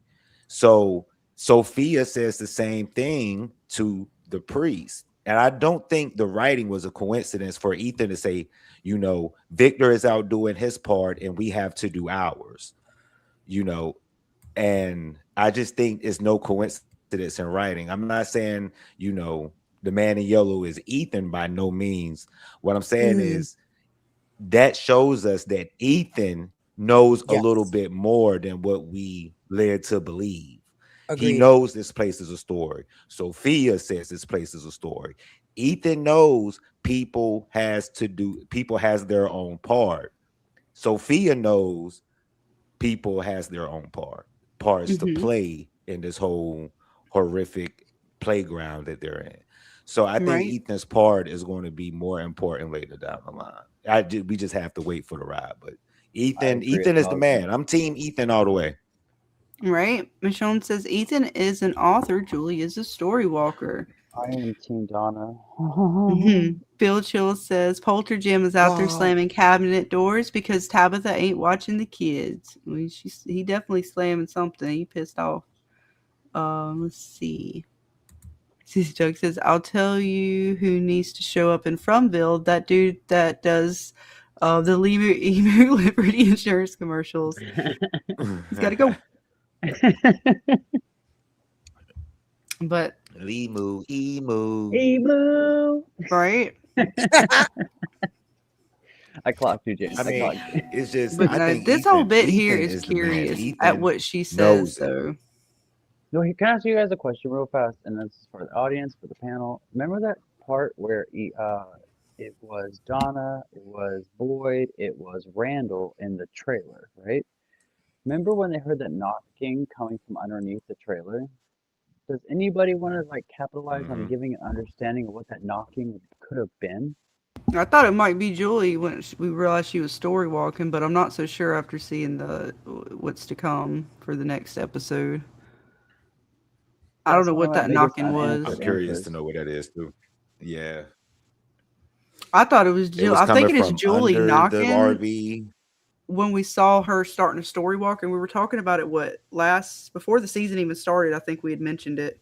Going back and looking at things that Julie might have like gone to, or moments like, you know, the moment where Boyd comes back with the torch and you hear right before he opens, there's like a weird banging on the side.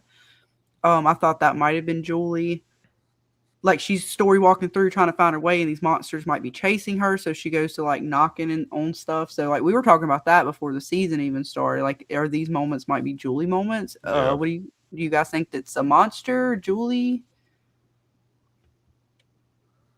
I'm not sure. And But whatever was knocking on the RV was making the 47 number pop up too. Wait, That's what do you that's mean? just in my opinion. Whoever was knocking was making the 47. What do you mean by Well, making one the time 47? Jim goes to the RV and the radio starts to jump up and down playing. Yeah. I think it was Thomas, or acting like it was Thomas. If I'm not mistaken, I think the number was 47 on the radio. that's when the melody And was playing. then that night, Yeah, where the that's knocking the happened, 47's been there the whole think that's time. I could be wrong. I could be wrong. No, I love this. I So did not anyone know. in chat or on panel, correct me if I'm wrong. RV, the knocking. But Bill but Chill also said I the think knocking 47.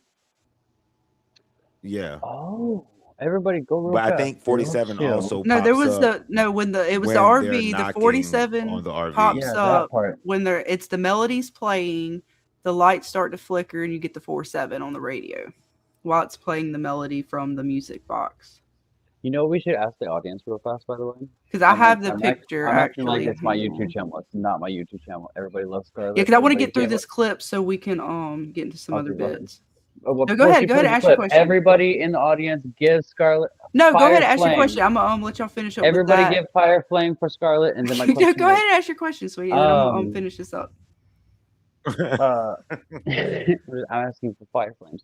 And I forgot my train of thought. Continue. Sorry. Are you sure? I was let you got go ahead and ask excited. because, like I said, I just want to listen to what she's got to say, and then it shows the breaking of Sarah after. Come to them as I was. These were interesting. Everybody give a Fire Flame in chat for Scarlet. And again, why the clothes? Like Everything again, I learned. these What's suitcases are happening to you interesting. Isn't fair. And she says, "What's happening to you isn't fair," and she's smiling about it. Again, it's so sinister. And even Sarah had that's kind of not quite as big a smile, but a very similar smile of like, "You're not, oh, everything's not okay. I'm sorry." When you stopped for me, I know you did so with kindness in your heart. You must be so afraid. I'm sorry. Did you just ride me upstairs? She's getting ready to give him a kiss. I was like, if you kiss this dude, I'm gonna slap the hell out of this bitch.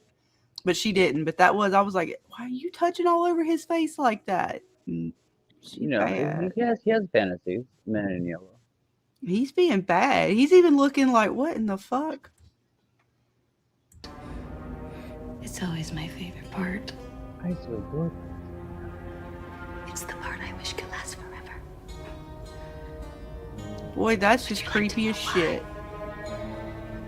No, maybe. This is when they tear themselves apart. And we're gonna cue in a little bit Sarah, and she's definitely gonna tear herself apart. Yeah, see all the tearing can't. apart. I can't do anymore. Oh, no, it's fine. You could do more. Like the man in yellow's not done with you just yet, Sarah. You gonna have to another stabby stab. It's fine. You sure? He's sure. Okay. Good luck at it. I'm so sorry. You see? All the apologies. Man, Yellow be apologizing all the time too. I'm sorry. It didn't have to happen this way, and all the bits. In the same man. place. It's In fine. the same place. Oh. How?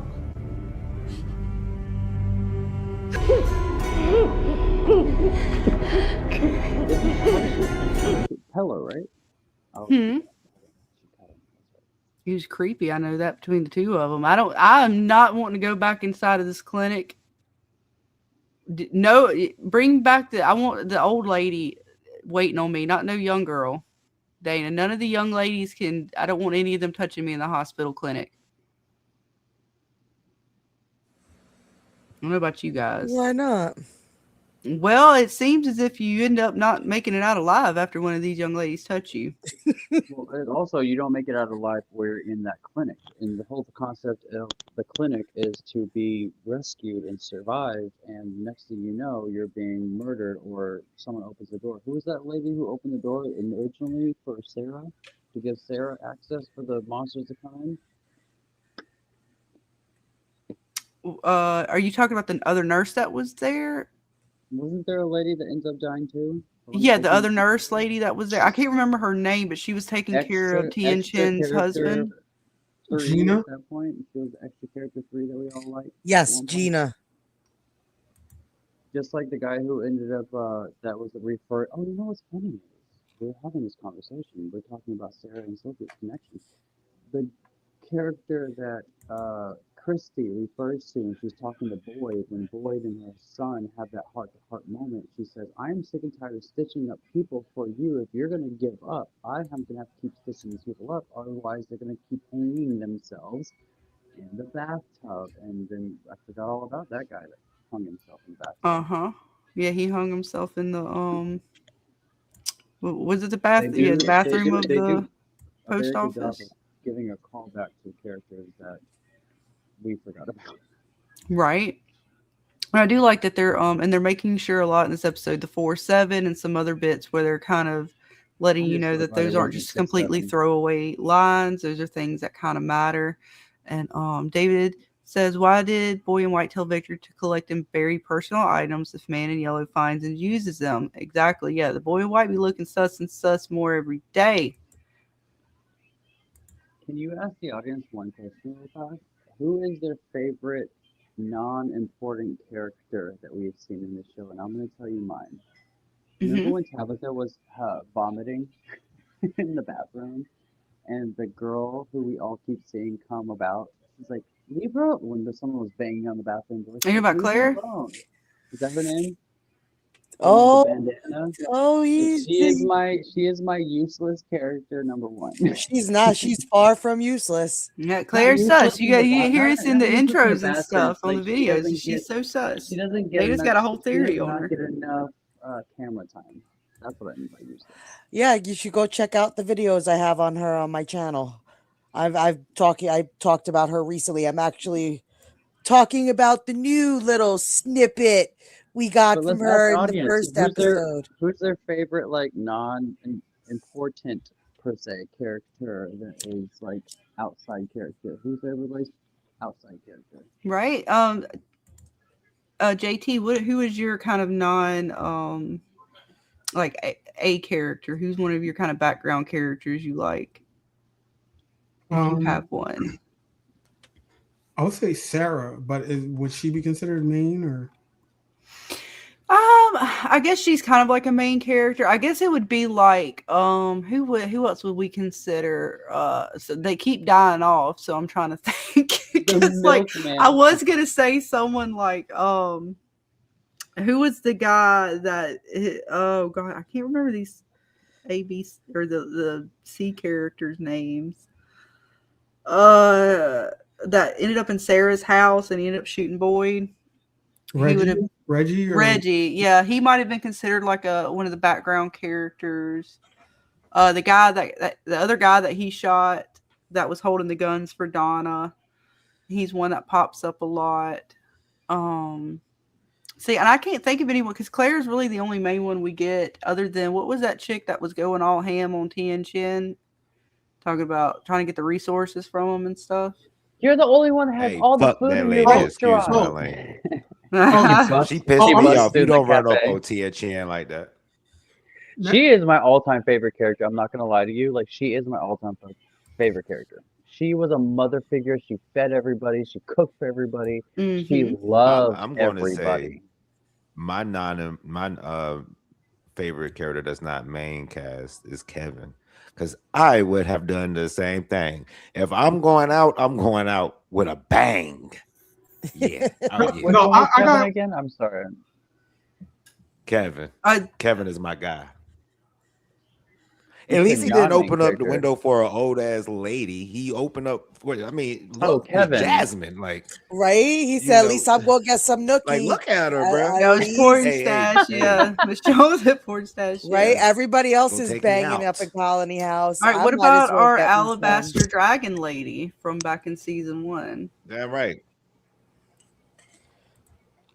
She was Oh, someone. Yasmin. What's her name? No, not Yasmin. No, yeah, Trudy. Trudy. What's her name?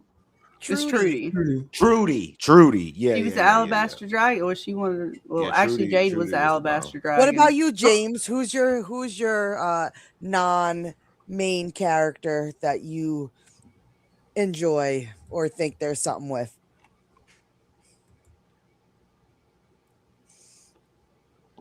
I think he's Sorry. playing Sorry, It's my mic okay. was muted. I don't think I My have biggest sadness of characters that passed away that were non-characters were those 2 old couples on the bus. And the older couple that Smiley took out. That was Smiley. sad. Yeah, I'm just like, they were just like, what do I do? Do I get off the bus? Do I stay on the bus? And they're like, Mhm. I'm gonna stay on the bus. It's like Titanic for me at Right. that point. Let's see. Jen says Dale. Yeah, Dale's a good one. Yep, Tilly, Anna. Okay, we got some folks. Yeah, Reggie. Everybody's was engaged with this one.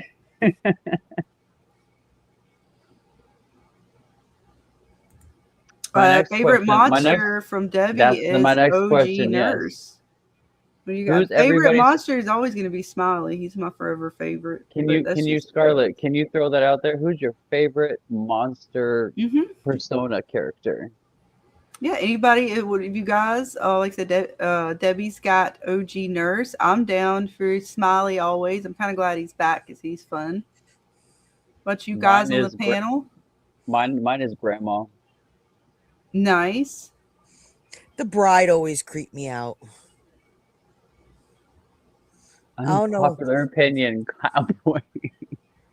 MG says Cowboy. What about you, JT? I would say Jasmine, which is like just been upgraded to Sophia. Right. Grandma literally set the tone for this Yeah. series. Like, there's no questions asked for me. Yeah, Jasmine's a good one. We got some bits of her for later. Wait, Grandma's name is Jasmine? No, JT was saying his favorite was Jasmine, the one that tore out the tongue. Oh. So I got a Jasmine's question. a good one. 1 second. What about you, baby? What's your favorite monster? Or James, if you guys got a favorite. And then if not, would you move on to the next question? Smiley's probably a favorite, but the cowboy and Between Grandma and Nurse. there's for a me. bunch. There's some nurse good is- ones. The nurse is very submissive. She's like, I want you to say hello to me. Yeah, Cowboy's definitely one that's going to be up there for us. And even, what is it, like the mechanic? He's been pretty handsy. See, He's Beehive been says, pretty I handsy. like the cowboy monster with his Canadian accent instead of Southern American accent. He cracks me up. Yeah, he's an interesting one. They got a lot of them. And what about the with the lady in the nice dress? Isn't she with Cowboy a couple times? Popping up on Victor in the caves and shit. She creepy as hell the way she popped up on him. It's like, Victor, you keep playing around down here. We're not going to let you leave. We're going to keep you. Like, oh, shit. See, swing coat lady it is. She creeps me out. Yeah, she's fucking creepy as hell. Here's a very good concept. If you were in this town and that person came to your window, who would be the one that you'd be most intimidated or easily capable to say, oh shit, let me help you out, if you got compressed into that moment? I want to say you're either just low on my end or you're breaking up a little bit because I heard about half of that question. Can you hear me now? Mm-hmm. If Grandma showed up at that window, I would be done. Right. I could get away with the cowboy, I'd get away with the nurse, fuck the milkman, all the things, but grandma, I might have been that little girl. Oh, you would have let her in? Oh shit. No, I don't know if I would have let her in, but I would have been like, "But grandma." Hmm. And JT, I think you had a question for us. Yeah. As far as like, we don't know the motivations of the man in yellow. Like, Mm-hmm. what, like, if you look at like it only can feed every, what is it, 21 or 27 years, something like that. And like, what sustains him? Like, 27 what years. exactly? Yeah. Like, what does he eat or does he not? Well, it depends Or on what he is, right? Like we don't know what he is. Like I don't even know if he eats or if he is just like if he's a god, you know what I'm saying, like a benevolent creature, he may not I mean, it's not so much about eating. yeah, It kind of depends on what he is. Because if he's feeding off of the suffering of this town, then he's been eating pretty well. yeah, but I'm saying like, what caused it, and like, what does it do? Like, if he doesn't get the what he's feeding off of, whether it's hope or fear, or what, like, will he die? What will happen? How long will that take for it to happen? That type of motivation, like, Well, and if the monsters are working with him, because if they're not, then that would make a whole lot of sense, because if they know that he's a shapeshifter, then they're, if you wouldn't get the insides of him that you would get of a normal human being. So maybe when at night they're tearing people apart to try to get to him because they don't know what he's shapeshifted into, and that's their way of trying to like weed him out. I mean, maybe. I'm not Because I'm sure. like, he never showed up before the talismans came into play. Now he's like, okay, I can be safe at night and still, cause havoc in the daytime, so to say. Talking about the man in yellow. I mean, we Yeah, don't know when he's all been popping up because part of what I think if he might have been trapped in the dungeon is Martin a little bit in order to be released. And Martin was pretty cutie looking, so that could have been like maybe he Well, wasn't eating well, and so part of it was when he got out. Now he's able to fully feed on him. Maybe I mean I don't know because I don't know if he's even feeding. I haven't seen him per se right, feed. The only thing that I would say I've seen possibly feed is the right. monsters, and that's only when they attack Tian Chen and their veins change as they're kind of like clawing into her. Otherwise, I haven't really seen like feeding per se. So like I'm not sure. What do you because I'm like, anybody do else you got think any? that he was not allowed to make an appearance or come out from wherever he was, in the previous seasons until another monster was born? Like, once a monster was reborn, it gave him the ability to then reveal himself and to come out.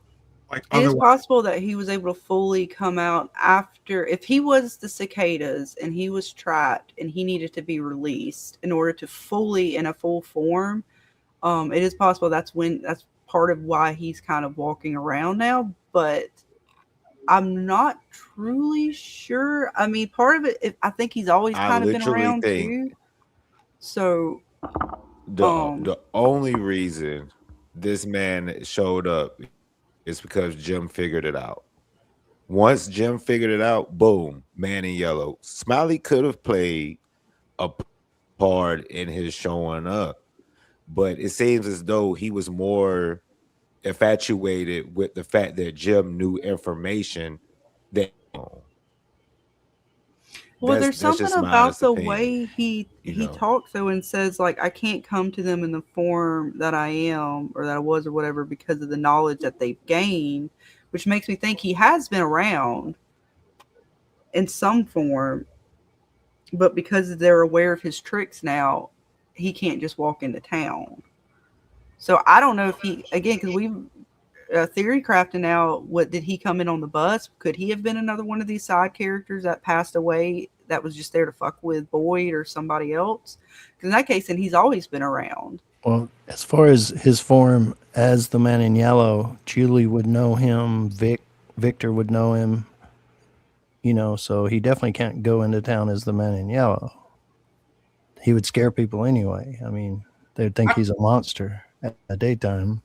I don't think so. I Right. think it was more or less about he needed a vehicle to get in. It was like you can't just walk into Fromville. So Well, it was something about what Sophia told the preacher, right? When she was hovered over him. I mean, she kind of like specifically said, I can't come to them as I am because of the knowledge that they've gained. I'll play it back. That's why I was like, I But don't they understand. have no knowledge. They have no knowledge of the Man in Yellow. But they Yeah, do. we have to be the. We have. Fatima I think does. it's fair. But who? Fatima. Fatima doesn't know anything about the Man Yeah, in but she was Yellow. talking about it. Remember, she was trying to But she remember. She doesn't. was telling Ellis and them. She was like, they sacrificed, Right. and then she was like, she did it to this horrible thing, and she was like, I can't see it. I can't see it. She's like, so you don't think that if he doesn't walk in, it wouldn't trigger her memory? But they don't know specifically who the Man in Yellow is yet, though. But she knows that No the one does. monsters. Maybe She knows that Victor the does. monsters made a deal with something horrible, and she said that she was like she could. I think she was saying something like she almost could see it, or she was trying to see it. So if she saw it when she was giving birth, But she. it's possible that he doesn't want to trigger her memory. it could be Henry because we see like in That the could be it. in like the preview, like you see her talk like Sophia talking to Henry, and it's like he would remember like, hey, you look familiar, and be like from the paintings or something. Like there must be something weird about you, and then that's when Victor shows him the drawing. I'm sorry, Scarlett. You are right. Because Tabitha does know about the Man in Yellow. You're right. Because Yeah, she saw she the saw the painting. So picture once too. she Yeah, she sees saw the painting of him too. So Yeah, yeah, you're they've right. got You're the knowledge, absolutely so he right. can't Yep, come to yep. them. I was thinking Fatima. I didn't even think about. I forgot Tabitha saw his painting.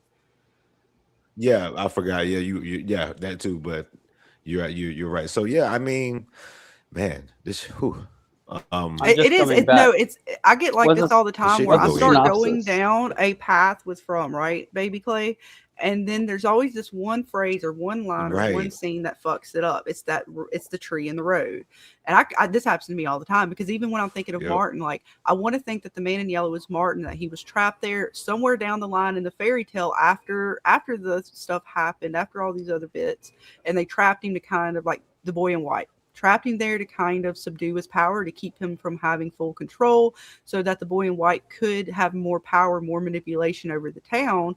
But then, of course, the Man in Yellow, still manipulator that he was able to kind of get Boy to bring him back into town. And now he's like at a fully, it took him time to power up, right? He had to go through their nightmares. He was coming out in all these different forms Right. until he finally got like enough of their suffering in order to like power up, almost like a Freddy Krueger, like the more you remember him, the more you think about him, that fear grows, the more power he has.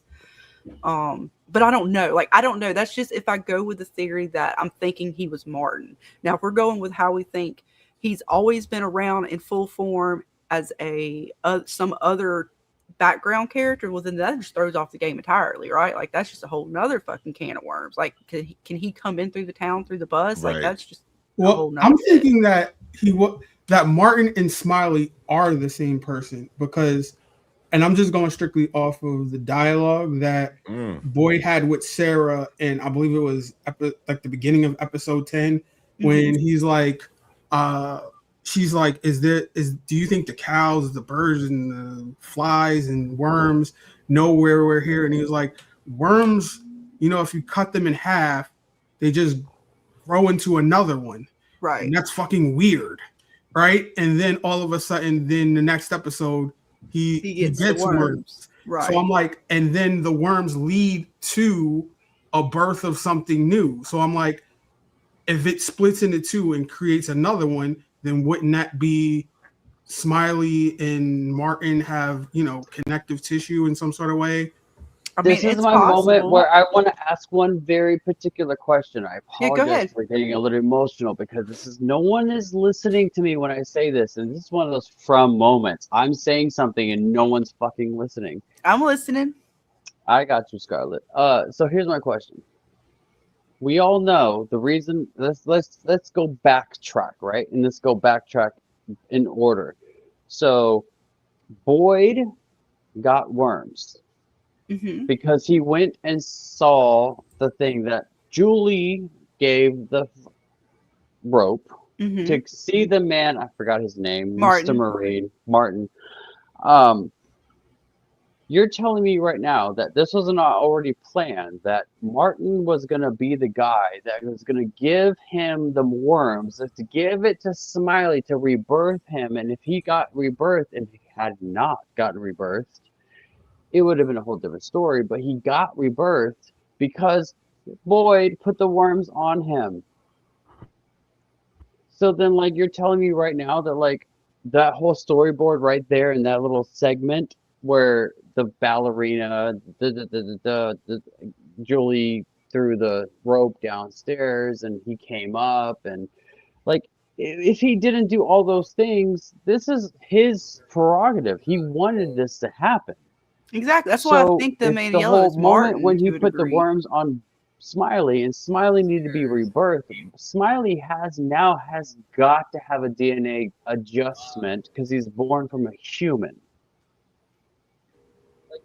So if he's born from a human, he has now abilities that we are not privy to yet. That's what scares me right now. So Smiley can be a fucking daywalker at this point, just like Men in Yellow. Mm-hmm. No, that is a possibility. We're gonna have to wait and see what happens with Smiley. Did it disappear or no? No, you're still here. You're still with us. Can you hear us? I disappeared. You're still with us. I guess he can't hear us. But no, it is going to be interesting to see what happens with Smiley. But trying to think. Oh, I got disconnected. I don't know what happened. You're back. No worries. So my question was, how far did you hear what I was asking? I heard the whole thing. Before we go on, somebody's got feedback going on. So if you have, I'm with Alice. Do you have the stream open? My name is Alex. No, not you, sweetie. Not you. I'm talking about one of the other panelists. I'm with Alice. I think she got it turned off. Okay, we're good. We're good. Yep. Sorry, I couldn't. So elaborate on what I just asked them. Yeah, and I was actually talking about after you dipped out. I'm not sure what's going to happen with Smiley. It is going to be curious to see if he has any changes. Because he's going to become a daywalker. Well, I don't know. Right? I don't know. Like I'm saying, I will have to wait and see. I don't know what they're going to do with Smiley, if they're going to actually make that to be sort of the daywalker thing. I took that whole situation as sort of a way to show the rebirth of things in From, that goes back to them talking about how the monsters had to deal with whatever it is, whether it be the Man in Yellow or some other entity, and how that they're guaranteed this immortality. And the fact that it's kind of combined with possibly a birth of the Man in Yellow, or a rebirth of him, or some kind of birth of him back into the world, or bringing him back into town. Again, it's just showing how the monsters mimic his powers to me in a way, and how like he is always eternal, and he's given them part of his powers and saying, hey, part of the deal is we're going to give you this immortality. It's not quite the way you think it is. I don't know if he's going to be per se a daywalker. Now that will be interesting though. I mean, that would be crazy, but I don't know, because again, that's going to, there's no way for them to defend themselves if he does that. Yeah, I don't think he's before we go on, Before we go on, I just do want to say we got a bunch of new people piling into the stream. So I just wanted to say welcome to everybody who is just joining us. Thank you for popping in and talking some From with us. And, feel free. We have the link in the chat.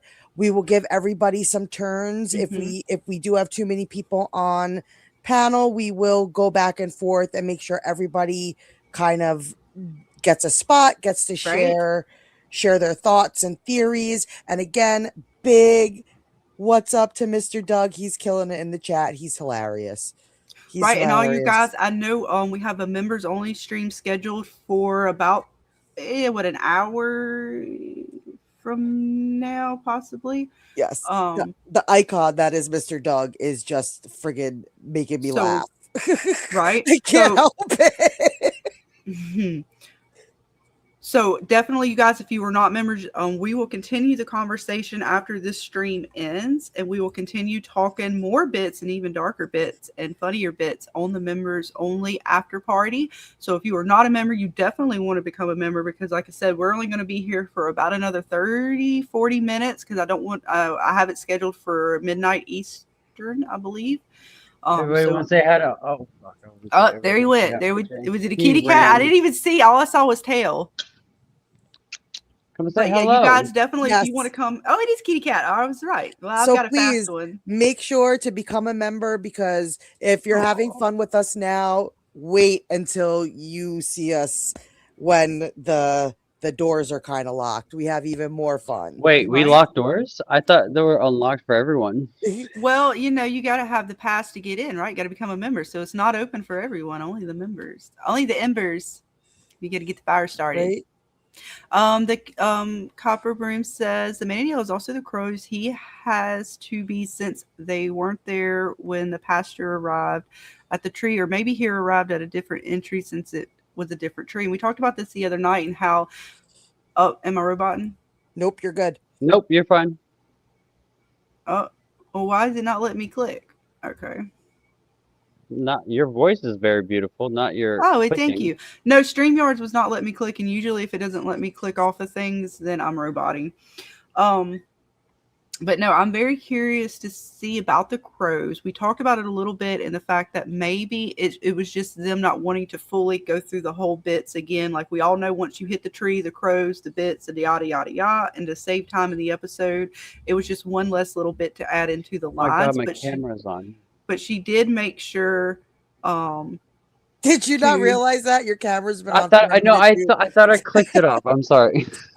I was gonna say, you told us about the kitty cat, so I just assumed. Yeah, but I thought I clicked it off.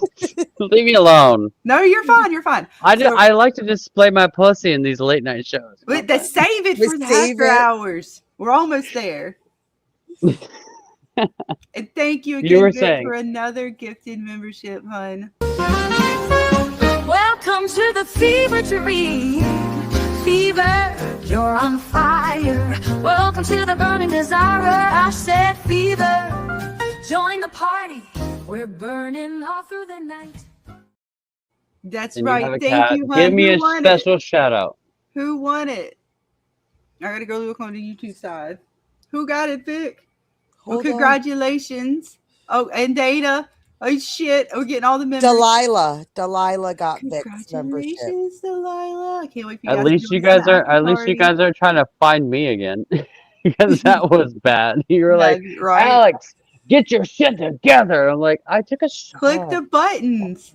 Got to click all the buttons. You don't. Well, also I didn't have my shit on availability. Let's see. A Data's giving out 5, so we got lots of folks who can join us tonight for the after party. Before you guys clock out, though, I want to know an audience moment. Who wants the one character to survive? If that's the thing I can ask, if I may ask. Well, I want to say Jay, but I'm starting to turn into a Randall fan, so I'm not sure anymore. Right, Randall. We're going to talk about it. Data, it's almost time, okay? We're going to get there. Don't you worry. We're going to get to Randall. I can't wait to be a part of that. Do I have to wear clothes? Congratulations. I like to wear clothes, but I don't like to wear socks. Remember I asked you guys, do I have to wear socks? Well, it's fine. You come as you are. It's fine. Oh, Victor. Yes, Victor is a good one. I don't want to lose. We don't want to lose Victor. I don't want to lose Kenny. He has been through too fucking much. He lost his mom. He lost his dad. He's been a good boy. Yeah, look, I do still love me some Jade Vic, but I'm telling you, Randall, that scar ain't looking too. They did wonders for his attitude. I like Heather's. Sarah and Kenny better live. Yeah, absolutely. Because Sarah has been through some shit, and Kenny has been through some shit. True. Yeah. Oh, we got some Sarah fans. Oh yeah. We get some Sarah Give love everybody, out there. everybody in the audience. There's 34 people. Like, give your hashtag. That person needs to survive. If not, I'm gonna cry myself to sleep. Give me your hashtag. Let's see. The Copper Room says Victor and Kenny, Green Spider, not Clara, Don, or yeah, Dana. That's Well, right. if I say Clara, MGM might be listening, and then they're just gonna fuck it up. So I'm gonna say somebody else. Oh, we got some Sarah, we got some Kenny, we got some Victor. Everybody, you got 30 people in here. Come on, you guys, give us your answers. Who is your best person that you swear to God? If I find out they die, I'm done watching Right? Walking the Dead.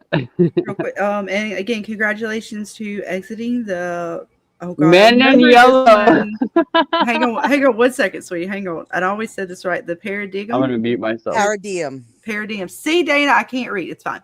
But congratulations, you are a winner of a gifted membership from Miss Dana. LT Hughes, the Turtle Sage. Let's see. Jen the teacher. Who in the hell is? Jeez. Come on, guys. Seriously. Come on. They're not even typing in the chat, so I can't really get mad at them. Right? God damn. These folks. You know what we should do? Like And he was the second. Linda Webb. Congratulations, and to the name and to the person who shall not be named. I swear if I find out Who shall not be named. I think that Lord is Dana. Voldemort. If I find out, you know who I think that could be I think so too. And that's hilarious if that is. I'm gonna laugh. You know what we should do in your Yeah. channel? We should do anybody who accidentally categorizes the person that survives this channel. We should keep going this season and next season. Whoever we think is going to survive, whoever actually I think categorizes it, Vic we put should up- get them. We should get them Hold a on, gift hold on, card support. or some kind of thing, Yeah, I think Vic. and put I up- will pay for it. Vic put up something for you guys in the Discord to kind of vote on who you think will be taken out. So we can definitely try to do something about Not who we taken think out, will survive. survive. No, that's what I'm saying. We have Miss- one for who we. Miss Janice just gifted a membership. Thank you, Miss Janice. You are the best. How do I gift memberships? If I'm a member, but I can't do it. How do I do that? You have to pay to gift memberships. Oh, smacks. Hold up. How do I? do that? The money. Fever, you're on fire. Welcome to the burning desire. Oh, Thank you, Miss Janet. Oh, this button. No. How do I give memberships? It's been a minute since I have looked at it. There should be a little pay, like a cash symbol at the bottom of the chat, I believe. Tell me what I need to do, and I will do it right now. I want to give 5 people. There's 35 people watching. Like, let's make it happen. That's think gonna, it's- that's gonna, you're gonna have to pay $15. That's great, but like, how do I push? There There's a should little- be, yeah, there should there's be a like little dollar cash sign. symbol, yeah, a little dollar symbol at the bottom Yeah, of and the it says chat. super chats and chat. And It then sh- there should say something that says gift memberships. Yeah, click on the green. Well, pick no, on the because top. Maybe I'm they not- move stuff around on here all the time on me. I swear to God, if they keep changing layouts and stuff, it's going to drive maybe me you crazy. guys have to like add me as like something in like a. No, you should be able to sidebar. if you should be able to either buy a member. You're already a member, so you should be able to gift them. Let me go I over here in the want chat. to. And You see. guys Hang on. gifted me, so like I want to gift other people. Yeah, down there by where you type in the chat, there should be the money. Yeah, there's a dollar sign. And it says And I click it, super and it stickers, says super chat, memberships, membership I gifting. don't have memberships. I have super chats and. Do you have to scroll? Does it make you have to scroll down? Nope, it doesn't. That's work. There's weird. it's those only 2 things. Maybe I Because it haven't should been be in a there. member with you guys. Haven't been a member with you guys long No, enough. so I that don't shouldn't have to matter. upload it. If you're a member, you should be able to gift it. That's weird. And then again, YouTube's been kind of like weird in general lately, so Well, I hold would be up, surprised if it's not a glitch. Real fast. Who has Zelle between you two? I do not. My Cash App is in my description. No, I'm saying if I send you Zelle, can you guys throw? I don't have a that Zelle. whole- I don't have one. Like I don't. That's all I have is a Cash App, and even then, it's not going to be like a quick thing. Well, it's not for gonna me happen to tonight use. then. It's don't worry about it, man. You're good. Don't worry about If, it. No, if, I you want to have bring an more iPhone, people into you have our family. do you have an iPhone? Vic is saying if you have an iPhone, you have to do it on your laptop or on your computer. Oh well, my cat destroyed that because he jumped on my laptop 2 weeks ago and broke my Oh, screen. that sucks, man. Yeah, well, that's what happens when we have a. The memberships, and we're actually going to work on some more stuff. So as soon as you become a member, you get access to our special emojis, as well as our member-only streams. And I have in the past put out some shorts. One of them actually got taken down, but We're Can going I to be ask you a doing more. question? We're going to like be that. doing But I've got to I'm going to try to put out some more content for just the members. I would love to help you with the emojis because those emojis are very picturesque. I want to do like emojis with those pictures. Like we need to get the Yes. white off the backdrop. We need to get Yeah, that was my first attempt at ever doing those, or first attempt when I I first have- got monetized. I'd never actually tried to make one before, I so I've actually got to go have- back in and try to relearn how to do all that. I have the ability to do that, and I helped Jeremy Ice and Fire with that shit too with Oh, Game of nice. Thrones. Nice. So like I would love to be able to like you Uh, and me will talk on the side. Thank know, you, Yes, Miss for Jen. sure. Thank And you, yes, Miss Jen, Jen. thank you as always for being a member for 11 months. Like, share, subscribe, and hype. It's free. Indeed. But no, there's lots of bits that are going By the way, on. you know what just conjured in my brain? What? Remember how right now this clip you have with Yellow Man, he's Mhm. about to take out Jim. That thumping sound? What if that thumping sound was Yellow Man taking out Jim? That would be weird. That'd be crazy as hell. David says Ethan is like the innocent archetype, but more than that, he is the logo's made in flesh. Maybe.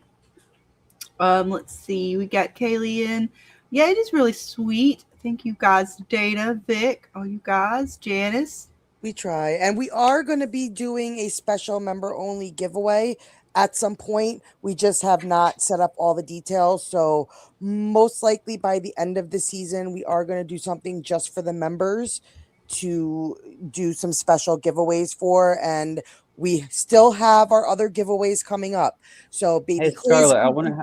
hold on. Hang on sweetheart, one second. sweetheart. Hang on one second. Sweetheart, hold on. We do have some giveaways coming up on Baby Clay's channel. We do have a giveaway coming up for my birthday stream. We have another giveaway coming up at the finale. And we're still going to figure out something with James. We still, just as a thank you for all you guys who have supported James and have come out in the droves and have signed the petition, joined his Discord, showed him the love that he deserves. And we are still going to do something in James's honor for you guys as well. When's your birthday? My birthday is May 24th. Oh, That's right. We're going to party up for Miss Dana and get shots. Everybody give Dana a shot. Early birthday shot. I don't have any on me would- right now, but when the party gets thrown down, we're going to get a little tipsy. I want to play along with that, not in the sense of like because I'm doing anything extra, but like I love your channel and I would love to like you and me will dialogue separately. I want to you and me. I have like Hey, babe. I have a program of people who have things that they make for this show, and I would like to you and me dialogue and like let's figure out how we can get this company to get. Anyways, we'll talk about that. Oh yeah, we're getting a cameo. Dana's got the hookup with the cameo company. She can get. We ain't gonna say which one she's getting. It's a surprise. I know the surprise. I can't wait. It's hard, Dana. I got shh. Everybody's already say. giving you shots. Right, She's gonna be drunk. shots. We're She's gonna be party drunk it before her up. birthday comes. But no, we got a lot of bits, and again, we're going to spill over the conversation into the members only stream, and I have a few other things I'm going to kind of show off before we close it out tonight. But again, what is his after late or plan? before late night? Is there still late night? Yeah, we're gonna after this stream ends, we'll have like a 30 minutes or so in between, give me and Dane and everybody time to reset.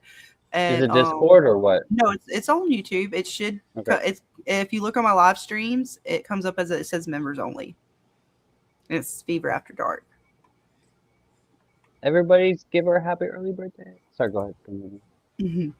But it's going to be curious to see what bits we're going to get in this next episode, because if Julie does start the story walking, and we're going to see if she does run into our man in yellow more than once, if they're going to show her actually back here before this moment. And I am curious if what they show us for the trailer for the next episode is these claw marks are from a monster. I believe it was the nurse, or no, was it? No, not the nurse. It was the diner chick, possibly clawing at her. So we'll have to wait and see what bits are to come. But no, there's a lot of breaking. And with the next episode titled Fray, a lot of our characters are on the fray. I mean, they're breaking down, and I want to know if she will ever remember, if they can get her to remember, if we can get Victor to talk, and what Acosta is going to do next. Like, all of these little bits are just awesome, and I got to show it off the again. eyeball. The fucking eyeball. You don't want to see the best eyeball bits? No, I don't want to see but the best eyeball it's bits. like tradition now, Dana. Oh, gosh. It's fine. Look, see, Acosta's being Just helpful. don't give us the close up. What, this close up? That close up. The one with the needle pokes through? Or the one where it goes all the way? Anybody who's ever been an actor will know that, like, it's a thing, but like it still looks gross. See, look, Christy's fine. Well, Oh yeah, she's obviously fine. She's not actually there doing the thing. There, I took my glasses off. Now I can't see it anyway. It's fine. Look, it's fine. We're good. We're great. And also, guys, don't forget to join the Discords, because the Discords is where you're going to find all the information of what we're doing, what we have going on, streams, lives, videos, everything. So make sure you guys are also part of the Discords. What are you talking about, Fletcher? I don't know what you're talking about. It is an in-depth look into Elgin's trauma. Did you want to see the eye socket? What the fuck is wrong with you people? What the fuck is wrong with you? Do you guys think that Elgin? You guys are all sick. Hang on. I want to get to this from Bill. No, you guys are all sick. No, look, Elgin served his purpose. I feel like that's fine. happening. It's fine. Elgin's fine. He's fine now. He's all stitched up. But no, I do want to get Phil Chills talking about the white dress may have been the man in yellow scratching Julie, and that is a possibility. Because again, we don't know what the fuck this motherfucker would be changing into. He's just is he gonna follow Julie around? Like, now he knows he's gonna be popping up. I'm not sure. Fucking sick people. Right? Where is the eye? Where did it go? I mean, I know she popped it and all, but did she clean the socket out? Let's go back and no. What? I want you to investigate. Like, one in the chat if you would like us to investigate where is the eye, or two if you would like us to move on to the songs of our story walker. Songs. What was that again? Say, what are the numbers? 1 for investigating where is the eye, and 2 to move on to Julie Walker, the song. All right, we got a 2. Bill says 1. Fuck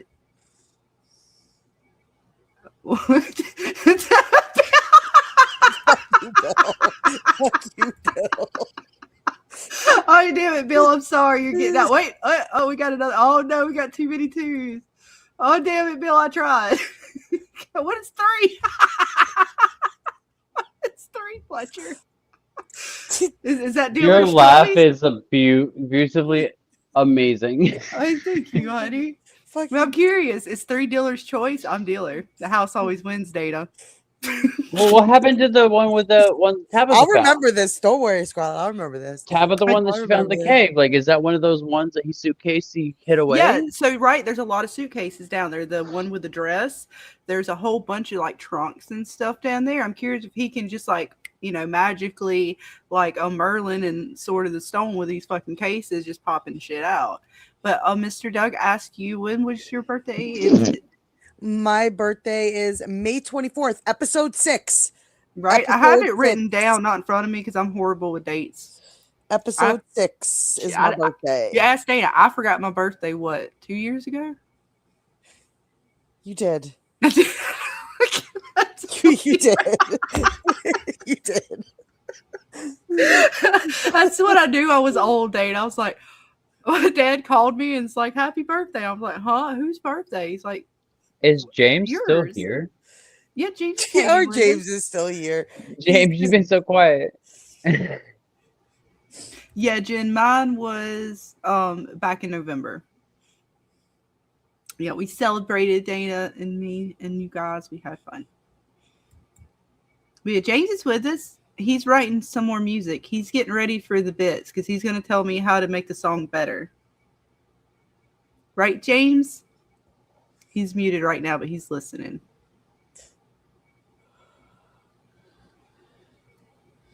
Oh, God. I was going to say, did you feed him? Dana, did you give him water? Oh, shit. Did Sophia get to him? Was it your day? Someone save him! Tell him, get away from Sophia. It was Vic's job. It was Vic. Oh, Vic, were you supposed to feed James? Oh, shit. The story's already been told, James. I'm sorry, bro. Quick, make sure he's got a pulse, Vic. Quick. Just, oh, wait, he's unmuted. He's alive. Just letting everybody else talk. We thought we forgot to untie you and feed you and stuff. I don't know. Oh, Vic said sorry. It's her fault. Okay, good. Julie saved James. Give James some lasagna, just not Stouffer's. Right? At least he's gonna get homemade. At least if we're gonna feed him, we're gonna feed him right. Damn it. Mm. So what time is y'all's late night thing start?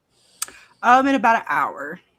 So I'm perfect. gonna show off some. I was working on thinking about doing another song with you guys, and I worked on a song for Miss Julie, our story walker, and I put 3 of the versions in the Discord, but I'm gonna play them for you guys and some things to think about, and we might make another one now that she will get ready to story walk her adventure.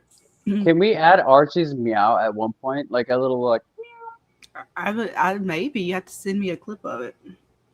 I will. Good night, hon. Good night, sweetheart. Doug in yellow. So, a matter of fact, I'm going to bring that up. Before anybody logs off, everybody needs to make sure if you're going to log off, you give Scarlet a fire flame. Oh, thank you. All right, I'm going to remove a few bits and bring up the songs for us so you guys kind of hear what we got going on. And then again, you guys always let us know. We'll probably pick this back up on the next stream so you guys can kind of let us know more about where you want the song to go. Let me share proper here. Let's see. It's going to be weird. Yeah, bring that up. That's the bit. There it goes. Yes, sound, please. All right. So here, guys, and let me know if it's too loud. I can. Yeah, it's on medium. All right, because I can always turn the volume down if it gets to be too much. But I got a couple different ones here. For our girl, and let's see what you guys think. We'll start here because I think this is the female one up here. Yeah, we'll start here.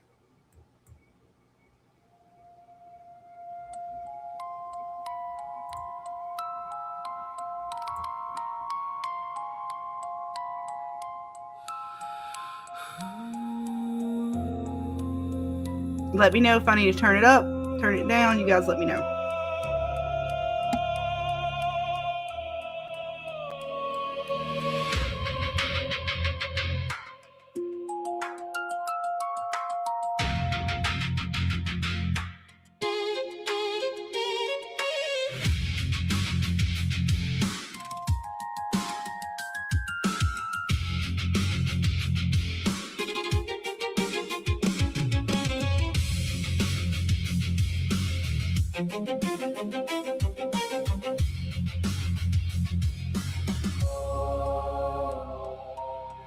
Follow her through a story, tiptoes through flipping pages like dreams, fading into nightmares.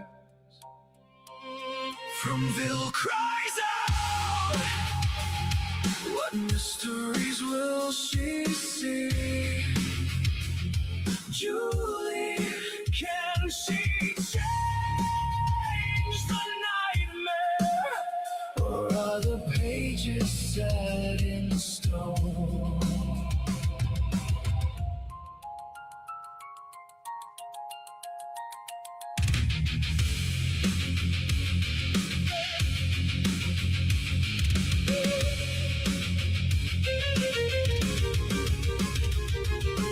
Crossing over the threshold, fear cannot hold her into the abyss. Finding her way, will she learn the knowledge she needs to set the town free?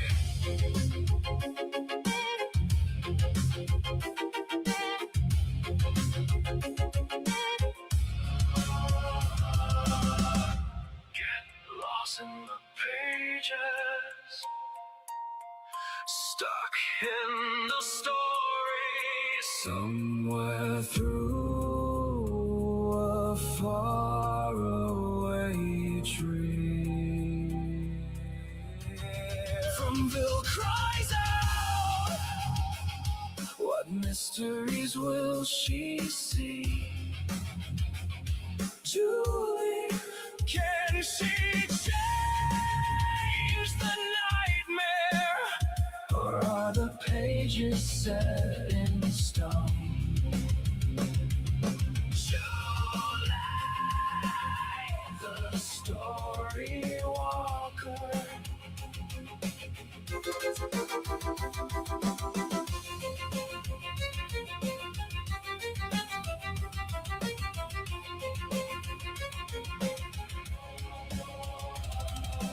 Haunted by a melody, Fromville nightmare. Trapped, will she set them free?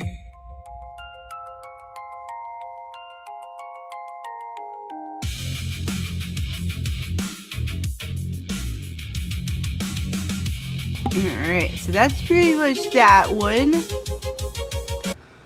And I'm gonna cut it because I think this top one is the female, just to kind of mix it up and then go back to the male one. I'm almost positive I got it in that order. So let's see, shall we?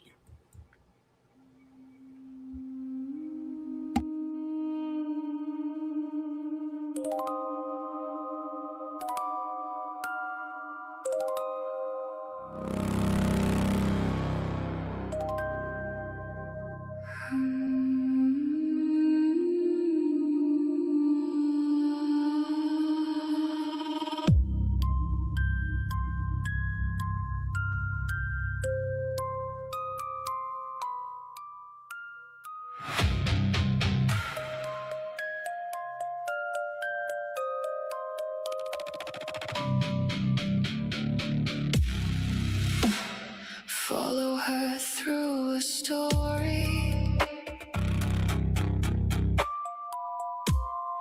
tiptoes through flipping pages, like dreams fading into nightmares. Fromville cries out. What mysteries will she see? Julie, can she change the nightmare? Or are the pages set in stone?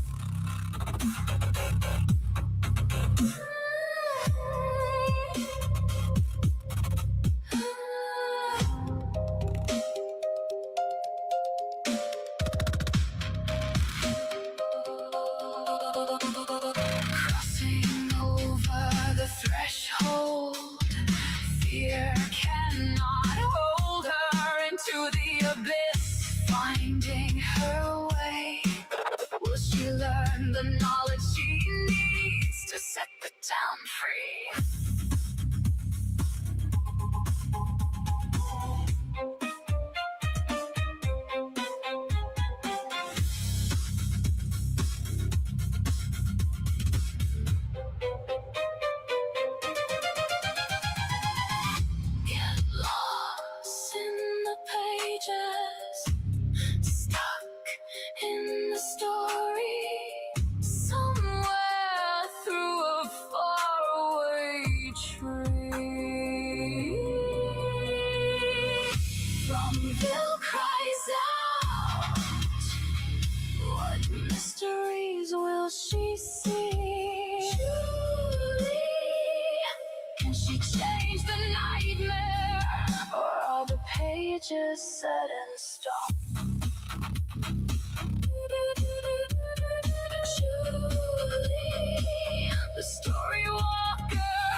Fromville nightmare.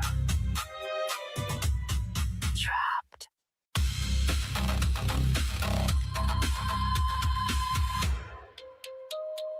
Will she set them free? Alright. That is our female version. So we got a male version, a female version. And we got one more version. We'll kind of get a little glimpse of that one again. These are all in the Discord. And then we'll kind of let you guys simmer with it for a bit. And we'll see if there's any other lyrics you guys would like to add. And then on our next stream, not the members only one tonight, but I'll set up another one here real soon, where we'll make sure you guys like the vibe or the sound. And if we're good with it, then we'll move on to the video process. My favorite. But we got one more to check out before we wrap it up tonight.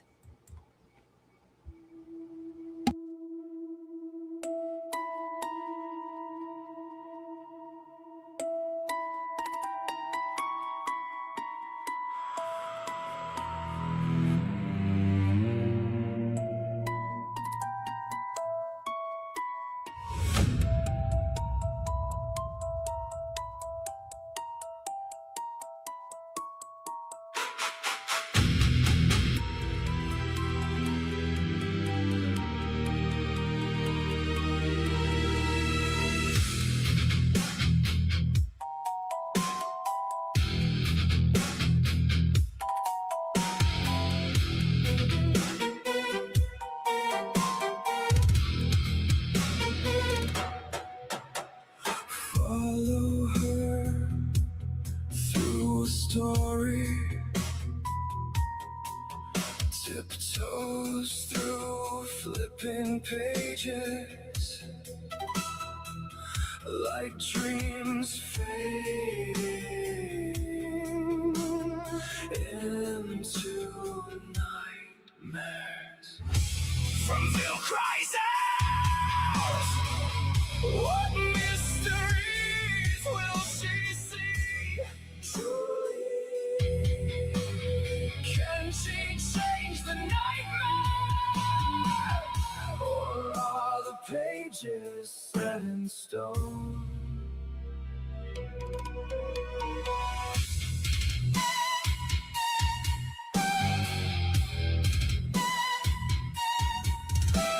Crossing over the threshold of fear, cannot hold her into the abyss. Finding her way, will she learn the knowledge she needs to set the town free?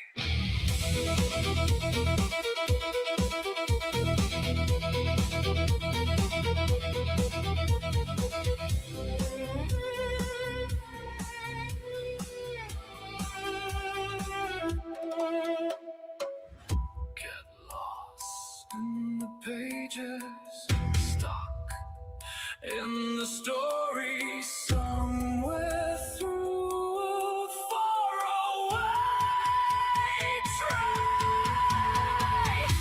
Fromville cries out, what mysteries will she see? Surely,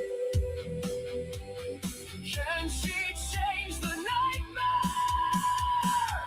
Or are the pages set in stone? Julie, the story walker.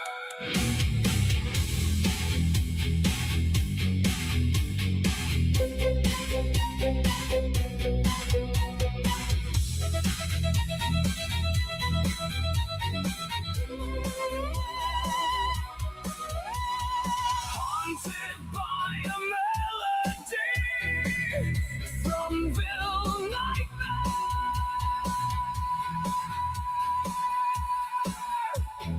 Trapped, will she set them free? All right. Well, that's pretty much the end of that one. So there's some bits for you guys to savor on and think about. Again, all 3 songs should be in the Discord, so you guys can go check those out under the From channel on our music creation, and let me know which ones are your favorite, or let me know after the stream in the comments which one you liked, or it was the first, second, or third one that we showed. And if you guys have any other suggestions, song styles, if you wanted a different style, melody, or lyrics that you want to add in there, something you guys think of that you want to add, let us know, and we will definitely try to fit it in, get another version if we need to, because it's fun. I like doing this with you guys. But I just kind of wanted to get something kind of going, because I know we'll be getting through with Julie's stuff here real soon, and I'm going to try to use some of the new bits, the old bits, certainly some music box bits, because I like that kind of notion added in there with her story. So you guys just let us know. But we will be getting ready to wrap this one up and get ready to head over for all of our members to have some real fun and shenanigans, as After Dark is approaching at the midnight hour. The date is so we get to get real feisty. I can't wait. It's been a minute. It has. It's time to but show up and show out. Right? And I got some bits. All the bits. It's just some extra special bits. Hell, if we slow it down, we might be close enough to see some. You know what? They didn't show it, but it was damn sure close enough. But they did show some other bits I had to quite censor. So I cannot wait to share it with all of you guys. And again, a big thank you for everyone in the chat and all of you guys who hung out with us on panel. Westeros, JT, everything. James, I know Alice popped on. And I'm trying to remember everybody. I know a lot of you guys popped on with us tonight. We thank you all for hanging. It was a fun one. But we are going to head out. I know we are on basically almost the eve of the next episode. So we will definitely be back tomorrow night on Dana's channel as we prepare ourselves for the episode and hang out with you guys when it drops, so we can check it out with you guys on our own devices, sync up, watch up, and get our first-hand reaction of the episode. I hope you get another jump scare like Boyd. Right, that was fun. Kenny. That was fun. Because you was like, oh, and I was like, what? I was like, oh, oh, I see. It was a good time all around. Yes. Again, thank you guys all for hanging with us, and we are going. Appreciate y'all for having me. Oh yeah, man. You know, we fixed it again. Hey, look, man, you're welcome to come hang. You know, it's all good. But we're gonna get ready to member it up. We're gonna get nice and spicy for you guys. So definitely come hang out. It's last chance to member. Well, actually, you can become a member at any point in time, even after the stream ends. So if you don't want to miss out, become a member now so you get to see all the bits as we dissect them with a closer eye. Yes, yes. And I promise not Elgin's. Thank you. I promise. I've had enough. I've had enough. You know, it might come back to play later. We'll see. But not for the members. We'll save that we'll share that with everyone. Yes. But again, thank you guys for hanging tonight. We're going to wrap this one up and we'll be getting ready to head over to our member stream. But until then, be safe. We love you guys and we'll see you all later. Bye, everybody. Bye, guys. Bye.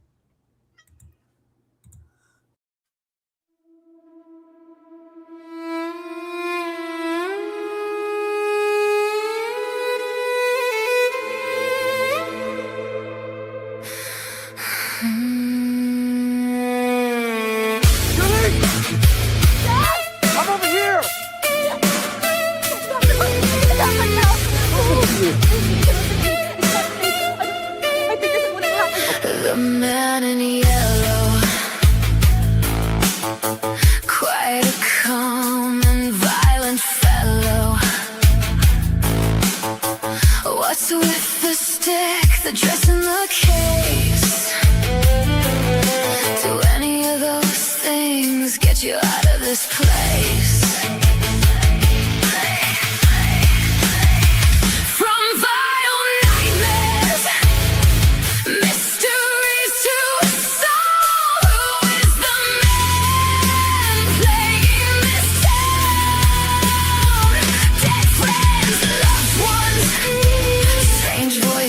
On the phone, a radio tower made from hope. A storm came in and crashed it down.